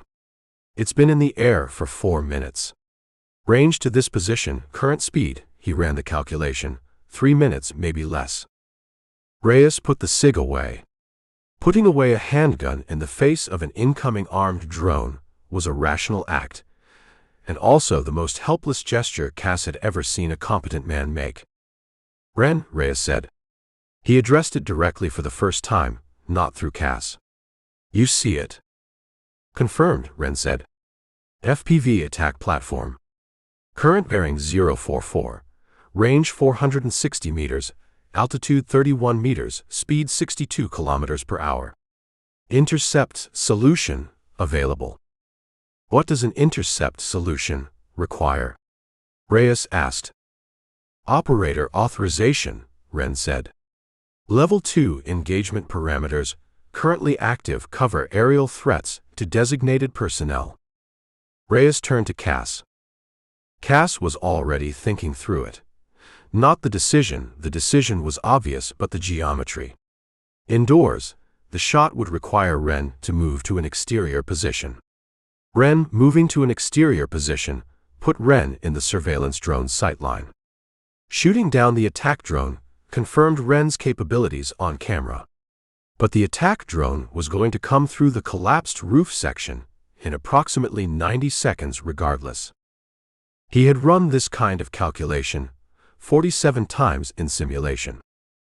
He ran it once now and got the same answer. Wren, he said. Exterior position, north side of the building. You are clear to engage the aerial threat. The surveillance drone is not a target. Wren moved. It crossed the room in 4 strides and went through the doorframe and turned north and raised its right arm, the sidearm in its grip, the barrel tracking the incoming contact in a smooth arc, and Cass stepped to the doorframe and watched. The attack drone came in low over the tree line to the north, a small dark shape moving fast against the gray sky, its camera eye fixed on the thermal signature inside the building. At 200 meters, it was a speck. At 150, it was a shape. At 120, it was close enough that Cass could hear the motor, a thin, ascending whine, the sound of something single-minded. Wren fired twice. The first round caught the drone's frame and sent it into a yaw that the control system tried to correct. The second round ended the argument. The drone came apart in the air, 6 pieces scattering across the frozen farmyard, the largest piece spinning into the mud 20 meters from the building with a sound like a thrown wrench. The surveillance drone overhead made no change to its orbital pattern. It had seen everything. Wren stepped back inside the building. It ejected the magazine, examined the round count, reseated the magazine, and chambered. It did all of this with the focused efficiency of a surgeon changing gloves between procedures. And when it was done, it stood in the center of the room and oriented toward Cass and waited. Kovalenko had his eyes open. He was staring at Wren. Boyko, in the doorframe with the radio, had stopped cycling frequencies. He was also staring at Wren. After a moment, he said something in Ukrainian, short, and went back to the radio. What did he say? Cass asked. Reyes was watching the farmyard through the gap in the eastern roof, checking the approach routes, running his own version of threat assessment with the hardware God had issued him. He answered without turning around. He said, now they know. The intercept traffic exploded. Cass sat against the wall and read the fragments as Wren decoded them and understood that Boyko was correct. The officer channel had gone from intermittent to continuous. A new frequency had opened, wider bandwidth, higher power, the signature of a comms relay rather than a handheld unit. Someone above the platoon level was on the net now. Someone who had just watched an armed drone get shot out of the sky by a ground asset and was recalibrating everything. Authorization Romeo just became Authorization Sierra, Cass said. What's Sierra? Reyes asked, still at the roof gap. I don't know what Sierra is, Cass said. That's the problem. The platoon knows. Whoever is above the platoon knows. And they're not discussing it on the frequency Wren is currently decoding. Reyes left the roof gap and came to the center of the room. He put his hands on his hips and looked at the floor for 3 seconds. Cass had learned this was what Reyes did when he was not yet ready to speak but was close to it. 14 minutes, Reyes said. 13, Wren said. The main element has increased its pace. Reyes looked at the tablet in Cass's hand. He looked at Wren. He looked at the doorframe and the farmyard beyond it, and the sky above the farmyard where the surveillance drone continued its newly tightened spiral, patient as weather. "I need you to tell me something true," Reyes said to Cass. Cass waited. Ren takes on a reinforced platoon in open ground. Honestly. What happens? Cass thought about the spec data. He thought about the sim results. He thought about the 2 rounds Ren had put through a 60 km/h moving target at 120 meters in under 2 seconds. "Honestly," he said, "that's what I asked for." "The platoon has a very bad afternoon," Cass said. "And then we find out what authorization Sierra involves." Reyes held his gaze. Then he nodded once, the way a man nods when he receives information he already suspected and is now in possession of officially. "All right," he said. "We don't fight here. We move." Kovalenko. Kovalenko moves with us. Slowly. He turned to Boyko. "Anything on the radio?" Boyko looked up. "One thing," he said. His English, delivered without preamble, had the clipped quality of a man who had learned the language for utility rather than pleasure. 20 minutes ago. A frequency I recognize. Aviation coordination. I sent our grid. I do not know if they received." The room took that in. "Aviation coordination," Reyes said. "Ukrainian?" "Ukrainian," Boyko said. "Yes." Reyes checked his watch. He looked at Cass. 20 minutes plus 20 minutes is 40 minutes ago. They may have received a grid. If they acted on it immediately, which they would not, extraction response time is a minimum of 30 minutes, Cass said. Best case. Best case. They stood in the cold room with the grit floor and the collapsed eastern section and the surveillance drone tightening its spiral overhead, and the main element 13 minutes out at an increased pace, and a possible extraction window somewhere in the math that did not quite close. It was Ren that spoke. Not in response to a query. Not to deliver a sensor report. It spoke the way a person speaks when they have identified a relevant fact and determined that the people in the room require it. "There is a covered route," it said. Cass looked at it. "The equipment shed to the south of this building has a concrete floor and a metal roof. The roof will degrade the surveillance drone's thermal resolution by an estimated 60%. The shed connects via a buried drainage conduit to a second structure 412 meters south-southwest." Ren paused, not hesitation, the pause of a system that was completing a calculation. "The conduit is approximately 90 centimeters in diameter. I cannot transit it." "You can." The room was quiet. "You want us to go through a drain pipe," Reyes said. "I want nothing," Ren said. "I am identifying a route that moves 5 personnel out of a surveilled structure and into a position with better extraction geometry, while I remain in this building under the drone's observation and present a thermal signature consistent with continued occupation." Cass understood what Ren was describing before it finished describing it. "You'd be the decoy," he said.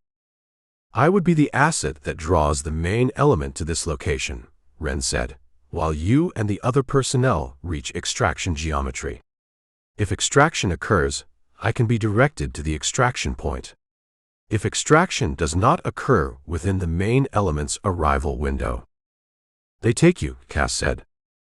"They attempt to take me," Ren said. "The outcome of that attempt is a separate variable." Reyes looked at Cass. Cass looked at Ren.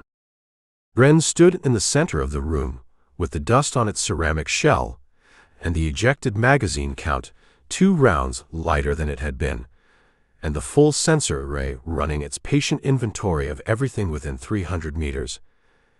And it offered this plan the way it offered everything, completely without reservation, without any version of the self-preservation instinct that would have made a person hedge. It had no stake in the outcome. That was the thing. It had no stake in its own outcome, because having a stake required having a self to protect, and Wren's architecture did not include that component. Cass's did. He turned to Reyes. "The drainpipe," he said. Reyes held his gaze for a beat, reading whatever was in it. "The drainpipe," he said. "Wren." Cass picked up the tablet and pulled up the authorization menu. His hands were steady, which surprised him. He had expected them not to be. Extended protective parameters remain active. Engagement authorization remains level 2. If the main element enters this building. "I understand the parameters," Wren said. "I know you understand them." Cass found the secondary authorization, the field directive function, the one that allowed Wren to operate with reduced operator proximity for a defined period. He had used it twice in simulation. His hands stayed steady. "I'm saying them out loud. For me." Wren waited. "Protect yourself," Cass said. "Within the parameters." And he stopped. "Yes," Wren said. "I'll come back for you." The silence that followed was not the silence of a machine that had processed a statement and moved on. It was the silence of a room in which something had been said that everyone present, even Boyko, who had limited English, even Kovalenko, who was barely conscious, recognized as the kind of thing that, once said, changed the shape of the conversation that came before it. Wren said, "I will be here." Cass put the tablet in his jacket pocket and stood up. Outside, 13 minutes away and closing, Sergeant Voronov's main element moved through the frozen fields at a pace that said they expected to find what they were looking for and expected to find it soon. Chapter 5. The drainage conduit smelled like iron and standing water and something organic that Cass did not investigate further. It was 89 centimeters in diameter, according to Wren's measurement, the number delivered with the flat precision of a system for which the difference between a comfortable space and an intolerable one was not a meaningful category. For Cass, on his hands and knees with his shoulder blades brushing the corrugated metal above him, and his palms in 2 centimeters of cold silt, the difference was extremely meaningful. He moved anyway. The pipe ran slightly downhill, which meant the silt was wetter at the center than at either end, and the wet center was where he was. His field jacket soaked through at the elbows in the first 30 seconds. He noted this the way he had been noting everything for the last hour, as a fact belonging to a situation he had not chosen and could not exit, and kept moving. Behind him, Kovalenko, breathing through his teeth in a pattern that was controlled and deliberate and cost him something with every exhale. Behind Kovalenko, Boyko, one hand on the private's boot, steady the way a tugboat is steady, not fast, not graceful, present and functional. Behind Boyko, Reyes, the field radio across his back, the SIG in the holster because there was no direction in a pipe to point it at. Ahead of Cass, 412 meters of corrugated darkness. He had not asked Reyes to go first. He had not waited to see if anyone else would offer. He had put his hands on the concrete rim of the conduit opening and lowered himself in and started moving, because if he waited for courage to show up and take point, he was going to be waiting in that cold room with the collapsed roof until the main element walked through the door. This was not the same as being brave. He understood that. Bravery, as best he could reconstruct it from the available evidence, involved feeling the fear and doing the thing anyway because of some quality of character that sat above the fear and made executive decisions. What Cass had done was move before the fear finished filing its paperwork. It was a bureaucratic maneuver rather than a moral one. He kept moving. The conduit opened into the second structure, a root cellar by the smell of it, dug into the earth with a concrete block ceiling and wooden shelving on 3 walls, the shelves empty and the wood going gray with age. A rusted iron ladder led up to a hatch in the ceiling. Cass climbed it and put his shoulder against the hatch, and it gave with a sound like a man clearing his throat, and he came up into a second equipment shed, smaller than the first, with a packed dirt floor and no roof over the rear third, and the frozen sky above the missing roof section, and the gray afternoon pressing down on everything. He stood in the shed and checked the tablet. The surveillance drone's telemetry showed it, still in its tightened spiral over the farmhouse 400 meters north, watching Wren. The main element's acoustic signature was on Wren's feed, at 240 meters from the farmhouse and closing. 8 minutes. Maybe 7. He reached back down through the hatch and took Kovalenko's good arm as Boyko fed him up from below, and the private came through the hatch with a sound that was partly effort and partly the broken arm catching the rim, and Cass held his weight and got him upright against the shed wall, and Kovalenko pressed his head back against the concrete block and breathed through his nose and went somewhere else for a moment, somewhere the pain wasn't. Boyko came up next, then Reyes, and the four of them stood in the equipment shed in the dirt and the cold, and nobody spoke for 15 seconds, which was what it took for everyone's breathing to return to a register that permitted speech. Reyes broke it. "Where are we?" Cass checked the overlay. 400 meters south-southwest of the farmhouse. There's a tree line another 100 meters south. Different wood runs east-west. He found the notation in the map data. Farm access track along the south edge of that wood. If extraction comes by air, the track is the best LZ geometry within a kilometer. How far is a kilometer to a helicopter crew that received a partial grid from a compromised radio 40 minutes ago? "It's a kilometer," Cass said. "I don't have a better answer." Reyes accepted this. He looked at Kovalenko, at the grayness of him, the way he held the broken arm against his chest with his good hand and the knuckles of that hand white from the grip.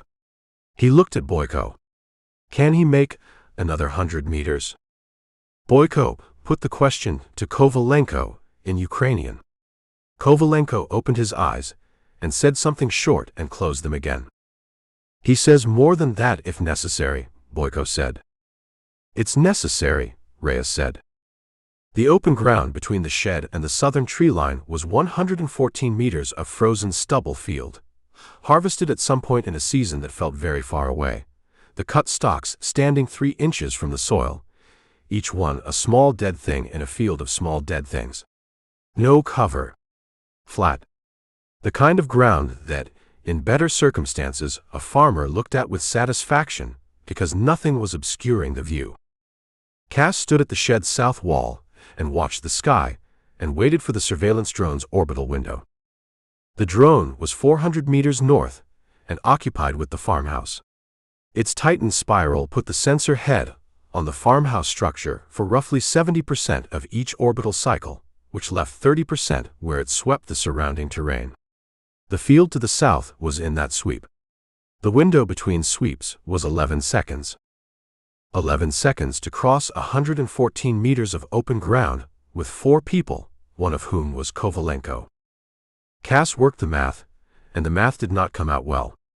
Kovalenko's pace over open ground, based on what he had managed in the trees, was maybe a meter per second on a good step. The other 3 could manage 5 or 6. The group moved at the speed of Kovalenko. Kovalenko across 114 meters was nearly 2 minutes. He was still working this when Reyes, who had been working the same math by different means, put his hand on Cass's arm. "The drone sweeps south how often?" Reyes asked. "Every 41 seconds. The south field coverage is about 12 seconds per cycle. So we have 29 seconds between exposures. And we need 114 seconds to cross." Reyes was quiet for a moment. "Then we cross in stages. 30 meters at a time. Use the dead ground along the stubble rows where the soil is lower. Get low between sweeps." Cass thought about Kovalenko getting low between sweeps. He thought about the main element at 7 minutes and closing, and the math of how long 4 people took to low crawl across a stubble field in stages. He thought about all of this, and the thought came out looking like a problem he was going to have to live inside of rather than solve from the outside. "All right," he said. They went. The first 30 meters took one drone cycle and most of a second. They moved in a low crouch along the deepest furrow between stubble rows, Boyko's arm under Kovalenko's good shoulder, Reyes and Cass on the flanks. And when the drone sweep came back around, they went flat into the frozen dirt, and Cass put his face 2 centimeters above the soil, and looked at the individual stalks at eye level, and listened to Kovalenko breathing beside him, and the wind moving through the stubble with a sound like paper. The ground was very cold. He thought about Raleigh. He thought about this in the specific way a person thinks about somewhere comfortable when they are somewhere uncomfortable, not as an escape, because the uncomfortable place was not going to be improved by the thought, but as evidence. Evidence that there was a Raleigh. That it existed, with its particular roads, and its particular weather, and the coffee place on Hillsborough Street that he went to on Saturday mornings, and the barista who never remembered his order, despite the fact that he had been coming in every Saturday for 2 years and always ordered the same thing. The barista's name was Tomas. Cass had never told Tomas his name. He filed this as a thing he would fix when he got back. The drone sweep passed. Reyes tapped his boot.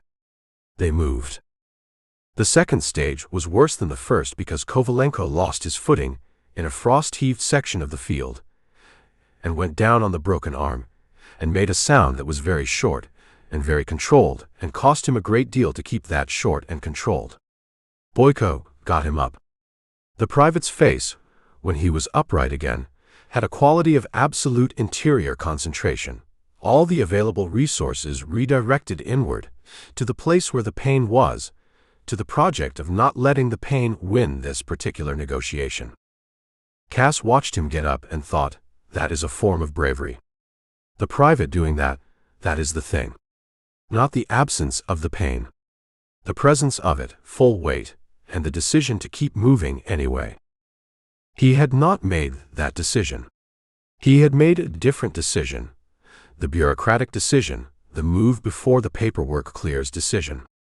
He was not sure there was a meaningful difference when measured from the outside. He was certain there was a meaningful difference when measured from the inside. The drone came around. They went flat. Cass pressed his forehead against the frozen soil, and felt the cold move through his jacket, and thought about Wren, 400 meters north, standing in the farmhouse with the main element closing, and the surveillance asset overhead, and the Level 2 authorization live, and no further instruction from the man who was supposed to be within 30 meters. Wren was not afraid. He knew this not because Wren had told him so, though it had, in the direct literal way it addressed all factual questions, but because fear was not a component. There was nothing in Wren's architecture that created the thing fear was a response to. No stake. No investment in its own continuance, beyond the operational parameters that defined continuance as a functional requirement rather than a desire. He lay in the frozen field and understood with a clarity that the cold and the dirt and the approaching platoon contributed to, rather than obscured, that he had spent 6 months being afraid of something that could not be afraid back. That the machine he had stood next to and run diagnostics on and refused to authorize and double-checked and triple-checked and treated with a caution that was really just fear, dressed in technical language, that machine had, at the first available opportunity, offered itself as a decoy so that Cass could crawl through a pipe. The drone swept past. Reyes tapped his boot. Cass got up. They reached the tree line with the main element, at 4 minutes out from the farmhouse, according to the last acoustic fix Wren had transmitted before Cass's distance from the unit degraded the telemetry feed to intermittent. The southern wood was older than the birch stand to the north, oak and hornbeam, the trunks wider, the ground between them covered in leaf mulch that had frozen into a surface that was almost solid and made less noise than the open field. The farm access track ran along the south edge of the wood, a dirt lane wide enough for a tractor, overgrown at the margins but open along the center where the wheel ruts had compacted the soil to a hardness that resisted growth. It ran east-west, roughly level, with a cleared sky above it. Reyes stood at the track's edge and looked east and west, and said nothing for 10 seconds. "This is it," he said. "If extraction comes, it comes here." Boyko got Kovalenko down against a tree trunk and crouched beside him and put 2 fingers on the pulse in the private's wrist. He looked at the numbers only he could read in what he found there, and his expression said they were acceptable and no better than that. Reyes keyed the field radio. He ran through the frequencies he had tried before, adding 2 new ones from a list he kept in his jacket pocket, handwritten, the kind of list a man builds over years of being in places where the radio was the only door out. He transmitted their grid, their status, their personnel count, the nature of their injuries, and the access track as the LZ reference point. He transmitted it twice on each frequency. He waited. Static. Static. A burst of something on a frequency 3 ticks from the aviation coordination band that might have been a response and might have been interference and resolved after 8 seconds into static. Reyes lowered the radio and rested it on his knee. Cass was watching the northern sky through the canopy, watching for the surveillance drone's orbital position, watching for the smoke above the farmhouse that would tell him the main element had arrived, watching for anything that was information. His tablet showed Wren's telemetry at 20% connectivity and degrading. Green across all primary systems still. Battery at 79%. The last sensor report before the feed became too fragmented to parse had shown the main element at 60 meters from the farmhouse perimeter. That had been 4 minutes ago. He put the tablet in his jacket pocket. The tablet was not going to tell him anything useful from here. He stood with his back against an oak trunk and looked north through the trees at the sky above the farmhouse 400 meters away and waited to find out what the main element found when they got there. He heard it before he saw anything. A sound that was not a gunshot, sharper, faster, the crack of a high-velocity round, breaking the sound barrier, then a second, then a short burst of something automatic that was not Wren's sidearm but belonged to the other side, then silence, then the crack of Wren's weapon twice more with the metronomic spacing of aimed fire. Then nothing. The smoke above the farmhouse was unchanged. No secondary explosions. No escalating exchange. One brief contact and then silence, which was either very good or very bad, and which he could not interpret from 400 meters with a degraded telemetry feed and his back against an oak tree. He pulled the tablet back out. Wren's status indicator, green. 17% connectivity. A single fragmented sensor report with a timestamp of 40 seconds ago. Main element contact, 3 personnel, non-lethal resolution, holding position. He read it 3 times. Non-lethal resolution. Wren had engaged 3 members of the main element and had resolved the contact within the non-lethal parameters Cass had set and was now holding position in the farmhouse. Cass put his hand flat against the oak bark and stood there. Status? Reyes asked. Wren made contact with an advance element. 3 personnel. Non-lethal. Cass worked to keep his voice at the same register Reyes used for information he did not like, even informational, moving on. It's holding the farmhouse. Reyes absorbed this. The rest of the platoon heard that contact. Yes. They know where it is. Yes. How long before they consolidate and go in force? Cass did not answer, because the answer was a number and the number was small, and saying it out loud was not going to change it. Instead, he opened the authorization menu on the tablet, navigated past Level 2 to the Field Directive function, and found the Remote Guidance Interface, the function that allowed him to transmit movement instructions to Wren at degraded connectivity range, the packet small enough to push through the 17% feed. He had never used the Remote Guidance Interface outside of the Archon training environment. He had qualified on it in one afternoon on a flat range in Fayetteville, walking a test unit through a series of waypoints while an Archon trainer stood beside him and said things like "good" and "adjust the bearing 2 degrees." The trainer had been calm, and the range had been quiet, and there had been a truck with coffee at the far end. He pulled up the waypoint function and dropped a pin at their current position on the access track. "What are you doing?" Reyes asked. "Giving Ren a route," Cass said. "To here." Reyes was quiet for a moment. "You can do that from here." "I can try from here. The connectivity is marginal. The packet may not push through cleanly." He drew the line on the map, north from the farmhouse, straight across the open field, to the tree line, to the access track. 400 meters of open ground. With the surveillance drone overhead. With the remainder of a 22-man platoon consolidating around the farmhouse for a second approach. Ren knows the route is exposed. It'll use the drone coverage windows. Like we did. It'll do it faster, Cass said. And better. Reyes watched him work the tablet. What's the risk? The drone makes it on a sweep, and the platoon redirects. They come after Ren in the open ground instead of hitting the farmhouse.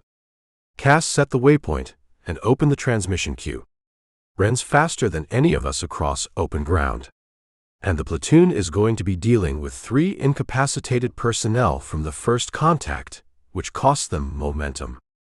You're counting on the 3 incapacitated personnel to slow them down. I'm counting on Ren to move faster than a platoon that just found 3 of its people on the ground. Reyes considered this with the expression of a man reviewing a plan that has meaningful flaws and also no competition. Send it, he said. Cass transmitted the waypoint package. The progress indicator on the tablet ran to 62% and stalled for 3 seconds, the packet fighting through the degraded feed, retrying, and then completed, and the confirmation came back as a single character in the field directive return field. R. Received. The wait was 11 minutes. Cass had estimated 8, based on Ren's sustained movement speed and the drone coverage windows. The 3 additional minutes he would later attribute to the fact that Ren had engaged 2 more personnel from the main element in the farmyard on its way out of the building, non-lethal, both of them, the field directive log would show, which cost it 40 seconds and which was, in Cass's considered judgment, the correct decision given that allowing armed personnel within arm's reach while crossing open ground was not within Ren's acceptable risk parameters. But he did not know any of this during the 11 minutes. During the 11 minutes, he stood at the tree line's edge and watched the open field and the farmhouse beyond it, and the smoke that had gone cold and thin above the collapsed roof, and he listened to Boyko working the radio in the steady, systematic way Boyko worked everything. And he listened to Kovalenko's breathing from his position against the tree trunk. And he listened to Reyes not saying anything, which was a specific quality of silence that communicated a great deal about what Reyes was thinking. And he held the tablet with Ren's status indicator at green and 17% connectivity, and the last directive confirmation sitting in the return field. He was afraid.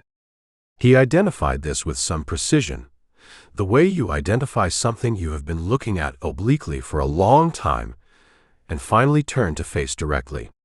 Not afraid of the platoon was a real and concrete threat, and the thing he felt about the platoon was closer to a practical problem, a set of variables he was trying to manage. What he was afraid of was that he had sent Ren across 400 meters of open ground with a degraded connection and a partial plan, and the same level 2 authorization he had been too cautious to use correctly for the better part of a day.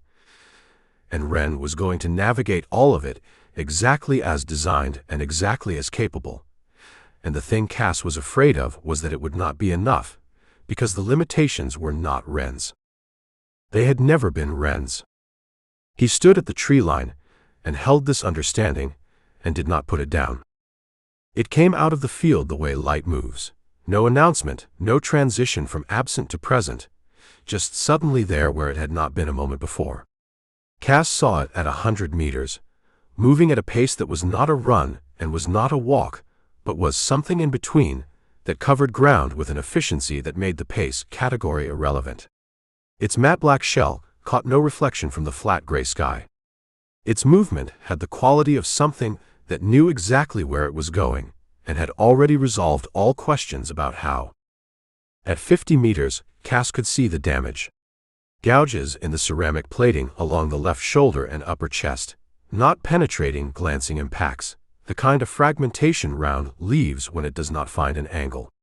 The left arm moved at 90% of its normal range, the shoulder actuator compensating for something in the joint complex that was not broken but was no longer fully nominal. 2 of the 4 small status lights on Ren's collar array were dark. It crossed the access track and stopped in front of Cass. It did not do anything dramatic. It did not extend a hand or tilt its sensor head in a way that suggested arrival or relief or anything that would have required it to have feelings about the last 11 minutes. It stood on the track in the gray afternoon light with the field behind it and the damage on its plating, and it waited.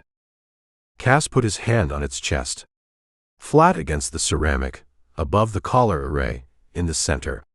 He did not know why he did this. He was aware it was not a technically meaningful gesture. He was also aware, with the same clarity the frozen field had given him, that it was the gesture that was available, and that available was what mattered right now.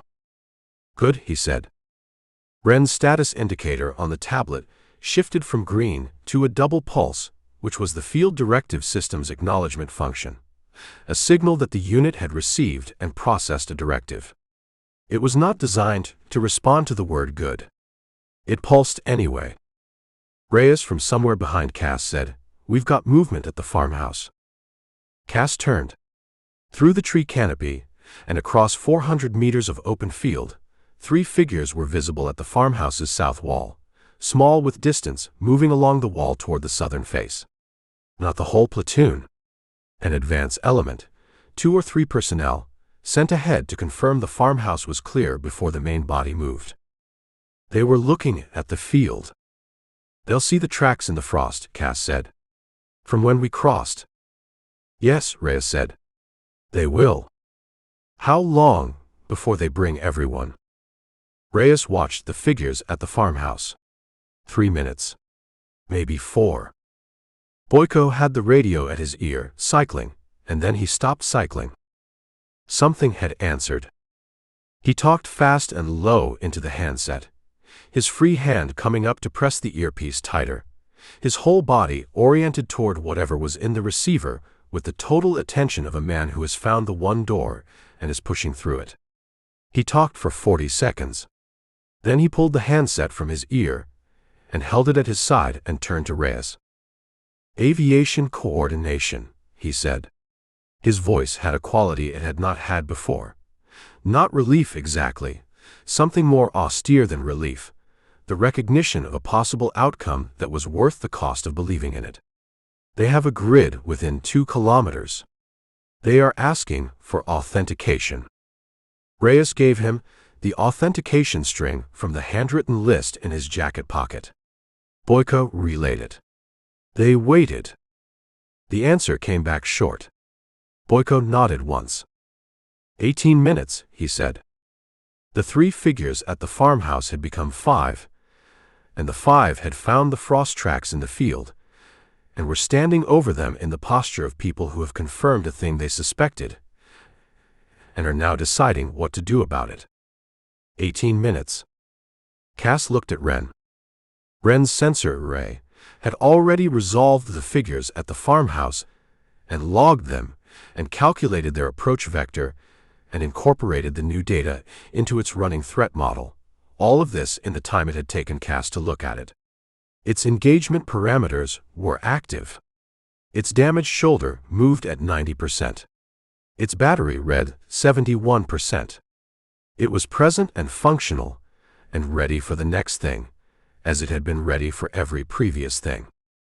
The difference that mattered, the one that had been sitting at the center of this whole day like a fact waiting to be acknowledged, was that Ren had been ready for every previous thing, and Cass had spent the day being the component that was not.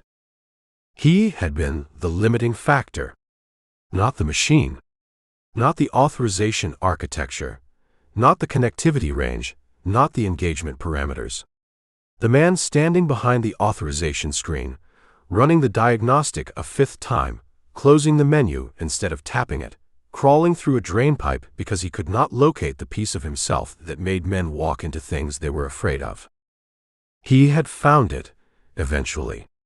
In a frozen field on his elbows, he had found it. It was not bravery. It did not look like bravery from the inside. From the inside, it looked like a man who was going to have to be the thing the situation required, regardless of his feelings about his own fitness for the role. He could work with that. "Ren," he said. His voice had a quality it had not had earlier in the day. He noticed this the way you notice a change in the weather. Not immediately, but clearly once you are paying attention. "Extend patrol perimeter to the access track, east and west of our position. Acoustic monitoring, full array. If the advance element starts across the field." "I will alert you," Ren said. "Alert me, and then cover our withdrawal to the LZ." He pulled up the map and showed the screen to Ren, a gesture that was not technically required, and which he performed anyway, because after a day in the field with this machine, he had developed a set of habits around it that were not in any spec document. "The LZ is here. East along the track, 200 meters. Mark it." "Marked," Ren said. "If they come across the field before extraction." "I know the parameters," Ren said. Cass looked at it. The damaged shoulder. The dark status lights. The matte black surface with the fragmentation strikes along the chest plate. Each one a record of something that had happened while he was on his elbows in a field thinking about a barista in Raleigh. "Yeah," he said. "You do." He turned to the others. Boyko already had Kovalenko on his feet, the private upright and ready, in the way a person is ready when they have decided the body's complaints are no longer receiving votes. Reyes had the radio under his arm and the SIG in his hand, and his face arranged in the expression that said he was doing a continuous threat assessment and would share the results when they were actionable.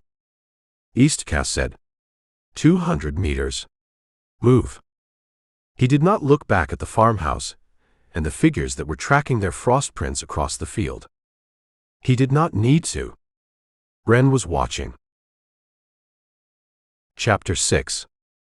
Sergeant First Class Dmitry Voronov had been in 2 wars and 1 conflict that the people managing it had declined to call a war for reasons that were administrative rather than accurate.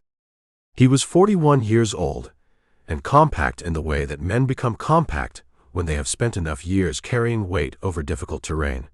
Not diminished, condensed, everything arranged for function. His face was the face of a man who had revised his expectations of the world downward to a point where reality no longer disappointed him. He stood at the farmhouse's south wall with his lieutenant, Marchik, and 3 soldiers from the main element, and he studied the frost prints in the field. 5 sets. Moving south-southwest. 1 set irregular, short in stride, uneven pressure, weight compensating for something on the right side. An injury. The prints were 40 minutes old by the frost crystal formation around their edges, which Voronov read the way a man reads a clock face when he already knows approximately what time it is and is only confirming. 4 people and the machine, Marchik said. He was 26 and good at his job and had the habit of stating the obvious as a form of confirmation rather than observation. Voronov did not hold this against him. 4 people and the machine, Voronov agreed. Harkov and his team are still down. Voronov knew this. Harkov and 2 others were inside the farmhouse, incapacitated but alive, which was something. The machine, the thing that had done it, had used some form of impact munition rather than live rounds.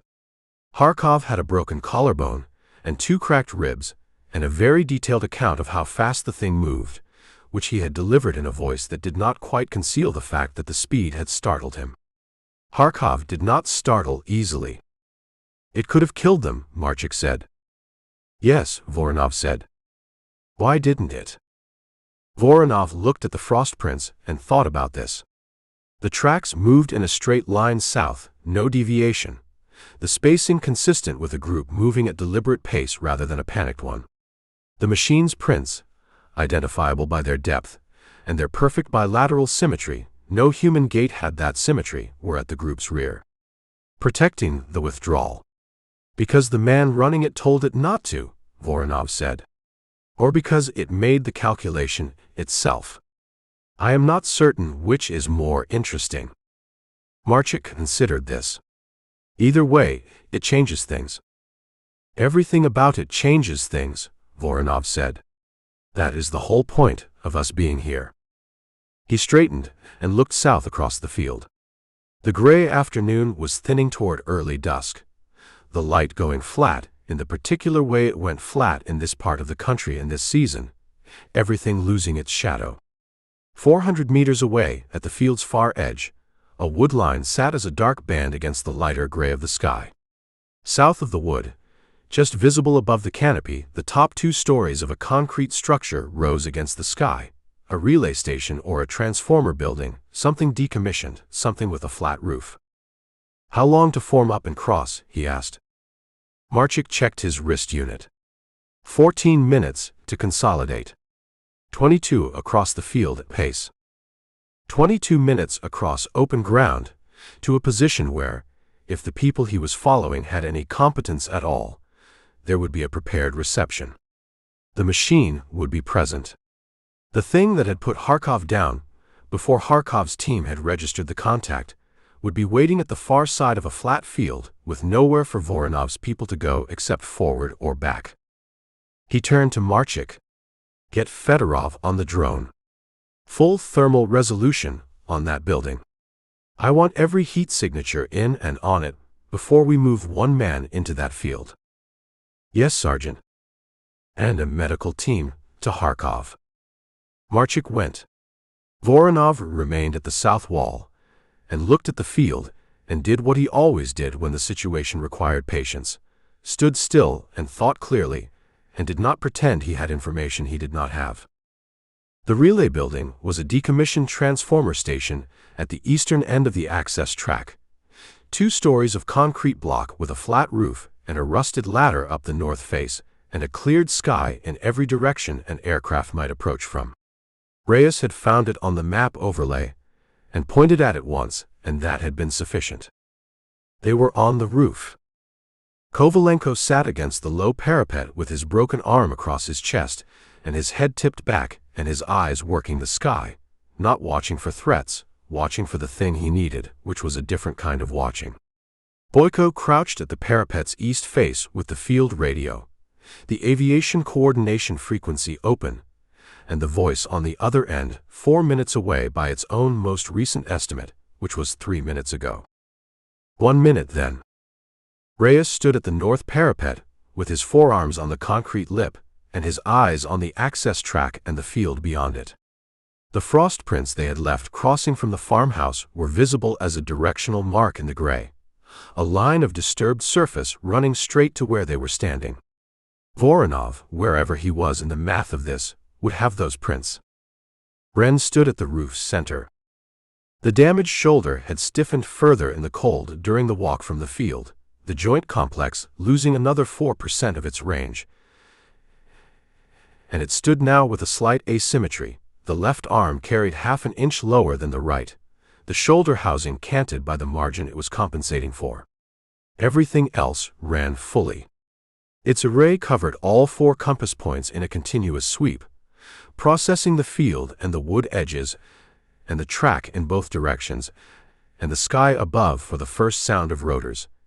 And the sweep produced data, and the data fed the model, and the model updated, and none of this was visible from the outside as anything except stillness. Cass stood at the south parapet. No diagnostic running. No authorization menu open. The tablet was in his jacket pocket, and staying there.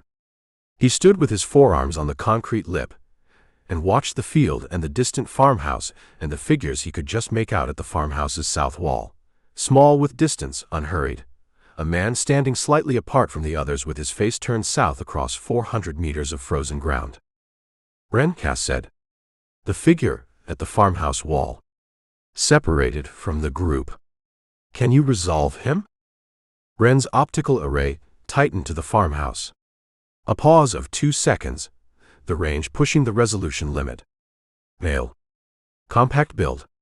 Stationary. No weapon raised. "That's Voronov," Reyes said from the north parapet. Cass kept his eyes on the small figure across the field. Voronov stood at the farmhouse wall with the same quality of stillness Ren had. Not absence, not patience in any emotional sense, but the stillness of something fully present and processing and in no hurry, because hurrying was not the variable that mattered. A man who had been doing this long enough that the doing had become the total of him. He had spent 6 months finding that quality unsettling in a machine. In a man standing across a frozen field, with what remained of a platoon at his back, it was something else entirely. "They're moving," Reyes said. Not the full element. 3 figures off the farmhouse and into the field at a low, fast run, using the furrow lines, and behind them the main body forming up at the field's edge in a spread line that said, "We are coming, but we are sending the question ahead of us." "1 minute," Boyko said from the radio. "1 minute is not now," Reyes said. "No," Boyko said. "It is not." Ren tracked the 3 figures crossing the field. Its targeting array had them resolved and ranged, and its engagement parameters had them flagged as active threats closing on designated personnel, and it waited for the contact threshold with the workmanlike patience of a system for which waiting and acting occupied the same emotional register, which was none. Cass watched the advance element cover the field. 150 meters out. 120. He watched Ren track them, and understood something he had not had the language for until this moment, on a cold rooftop with the gray light going, and the day almost spent. Ren doing the tracking was not separate from what Cass was doing. He had been doing the same thing all day, watching, assessing, deciding, imperfectly and with delays, and with more internal commentary than any situation required. But the function was the same function. He had been the limiting version of what was standing next to him, and the limiting had been his, entirely his, from the moment the Iveco went into the ditch. 100 meters. Ren. Cass's voice had the quality it had found in the field, and kept. The advance element. Non-lethal intercept at 80 meters. Drive them back to the main body. Do not pursue past the field's midpoint. Confirmed. Reyes, north parapet, cover the track. Reyes moved. Boyko, get Kovalenko to the ladder. Rotors, you go first with him. Reyes second. Ren and I come last. Boyko was already moving to Kovalenko. He looked back at Cass with an expression that held something in it. Not surprise, acknowledgement of a thing that had shifted. And then he was getting Kovalenko upright, and moving toward the ladder access and not looking back again. Ren descended the exterior ladder from the north face. Not because the roof was a worse position, the roof was tactically superior, but because what needed to happen next needed to happen at ground level, where Voronov's drone and Voronov's eyes and the main body at the field's edge could all see it clearly. The encounter had to be visible. Let them see what it does. Let them have that information, and make whatever they wanted to make of it.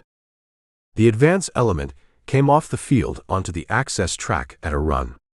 3 soldiers in a spread, weapons up, the lead man already calling something back toward the field as they crossed from open ground to the track surface, and Ren stepped around the building's north corner, and the lead soldier stopped. The other 2 had half a second to read what they were looking at. Then Ren closed the distance. Cass watched from the roof parapet. 40 seconds. He timed it afterward from memory, which was imprecise, but 40 seconds felt right. The lead contact resolved at 4, the second at 11, the third breaking back toward the field at 19 with the other 2 already down, and Ren standing on the track watching the third figure run and not pursuing, because the instruction had been clear and Wren did not exceed instructions. It walked back to the building's north corner. Across the field, the main body had not moved.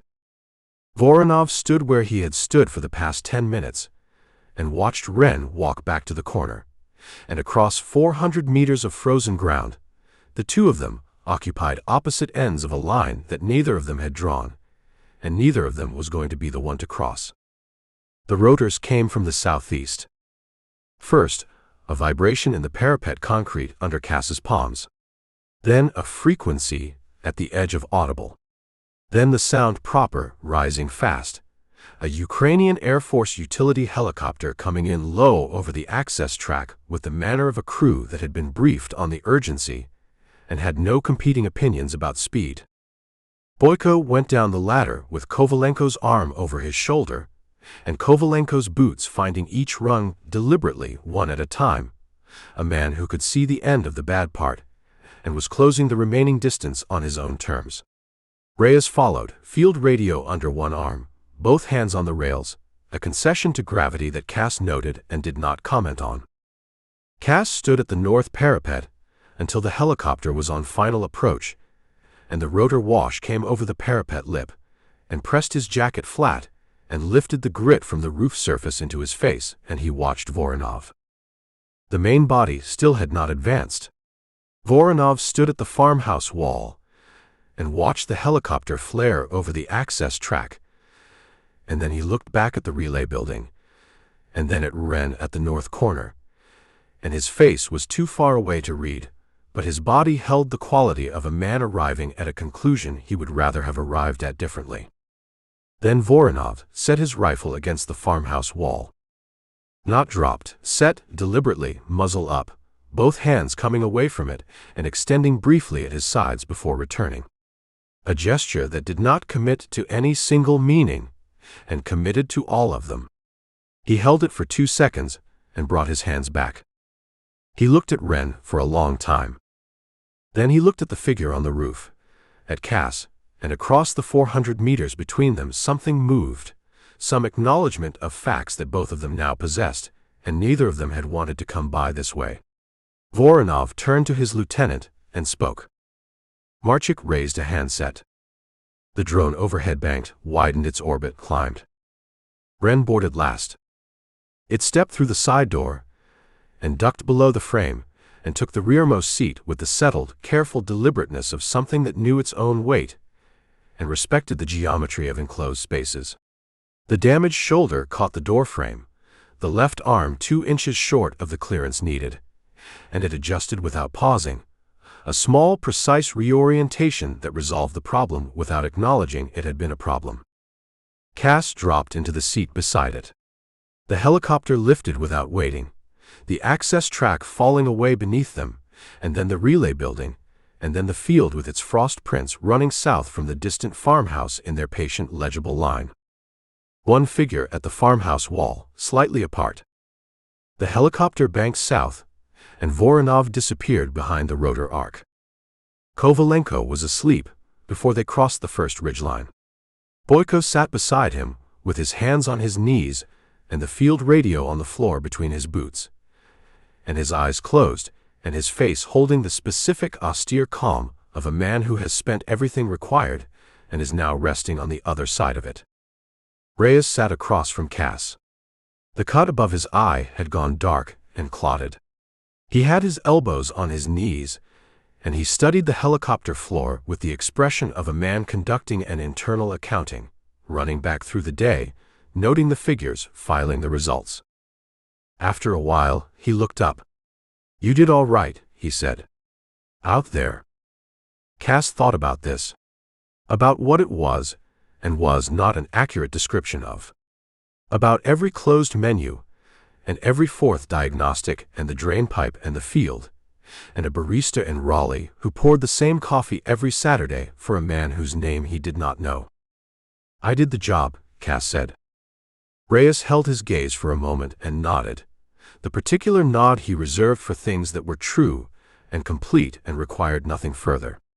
He went back to the floor. Cass turned to Wren.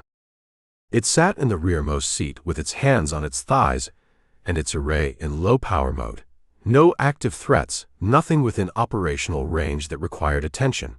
The system conserving what remained of the day's battery the way a working animal drops its head when the harness comes off. The fragmentation marks on its chest plate caught the cabin light at angles that made them look more significant than they were, which was not nothing. The damaged shoulder sat at its slight asymmetry. 2 status lights on the collar array were dark. The other 6 were green. Cass watched it sit in the gray afternoon light coming through the porthole, and thought about what it had said in the cold farmhouse room.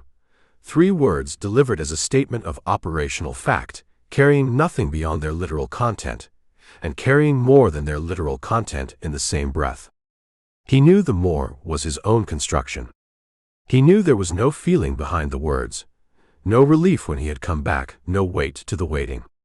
He held this knowledge and found, sitting in the helicopter seat with the day behind him, that it did not change the weight of the 3 words. What a thing does and what a thing is, he was no longer certain those were the same question. He put his hand on Wren's forearm. The ceramic was cold from the field. He left his hand there. The Archon Dynamics regional representative met them at the landing pad. His name was Fenwick, and he had a company tablet and an expression that had been calibrated to project field-appropriate gravity while remaining oriented toward outcomes. He fell into step beside Cass, as Wren was guided down the pad ramp by 2 Archon field techs who were conducting a visual damage assessment with the focused anxiety of men who had spent the last year filling out loss prevention reports. Unit status, Fenwick said. Operational, Cass said. We reacquired the surveillance drone footage for the last 40 minutes. The engagement data is, Fenwick paused, sorting his calibrations. It's going to be significant for the Warsaw presentation. The procurement team is going to want the full sequence. Good, Cass said. The earlier period, from the convoy event forward, before drone reacquisition, we have a 5-hour gap. No footage. Fenwick's voice had the quality of a man raising a structural issue at a construction meeting. Serious, procedural, oriented toward remediation. For the contract demonstration, General Marchenko was expecting a complete operational record. Cass stopped walking. Fenwick stopped beside him. On the ramp, Wren descended in its slight asymmetry between the 2 field techs, the chest plate marked, the collar array showing its 2 dark lights and its 6 green ones, and it moved at the same deliberate pace it had moved all day, putting its feet down the same way it always put its feet down, not performing anything, just continuing. I didn't get any footage, Cass said. Fenwick made an adjustment to his calibrated expression. That creates a real problem for the... Yes, Cass said. I imagine it does. He watched Wren reach the bottom of the ramp and stop and stand on the landing pad concrete, its array lifting from low power back to ambient scan, reading the new environment the way it read every environment, completely without skipping anything, without deciding in advance what mattered. Fenwick was still talking. He had a structured delivery and was committed to it. Problem, implication, proposed resolution, timeline. He worked through it with the persistence of a man who believed a well-organized argument was adequate to any situation, including situations that had spent the preceding 5 hours declining to be organized. Cass turned away from the ramp. He found the pad's perimeter barrier, waist-high concrete, and sat on it. He put his palms flat on the cold surface. He closed his eyes. The rotor wash from the still-spooling helicopter moved through his jacket. The cold came up from the concrete through his palms. Kovalenko was being moved to a medical team somewhere behind him. Boyko was talking to someone in a uniform. Reyes was 3 steps into his debrief by now, running the day's numbers with the steady efficiency of a man who had always known that the territory and the map were different things and had made his peace with the difference long ago. Fenwick's voice continued. Organized, structured, oriented toward the contract. Cass sat on the barrier with his eyes closed and said absolutely nothing else for the rest of the afternoon. Behind him, At the base of the ramp, Ren stood on the landing pad in the failing gray light and waited for its next instruction. It would wait as long as was required. That was what it did. The end. Have you grabbed your copy of Lunar Hustle yet?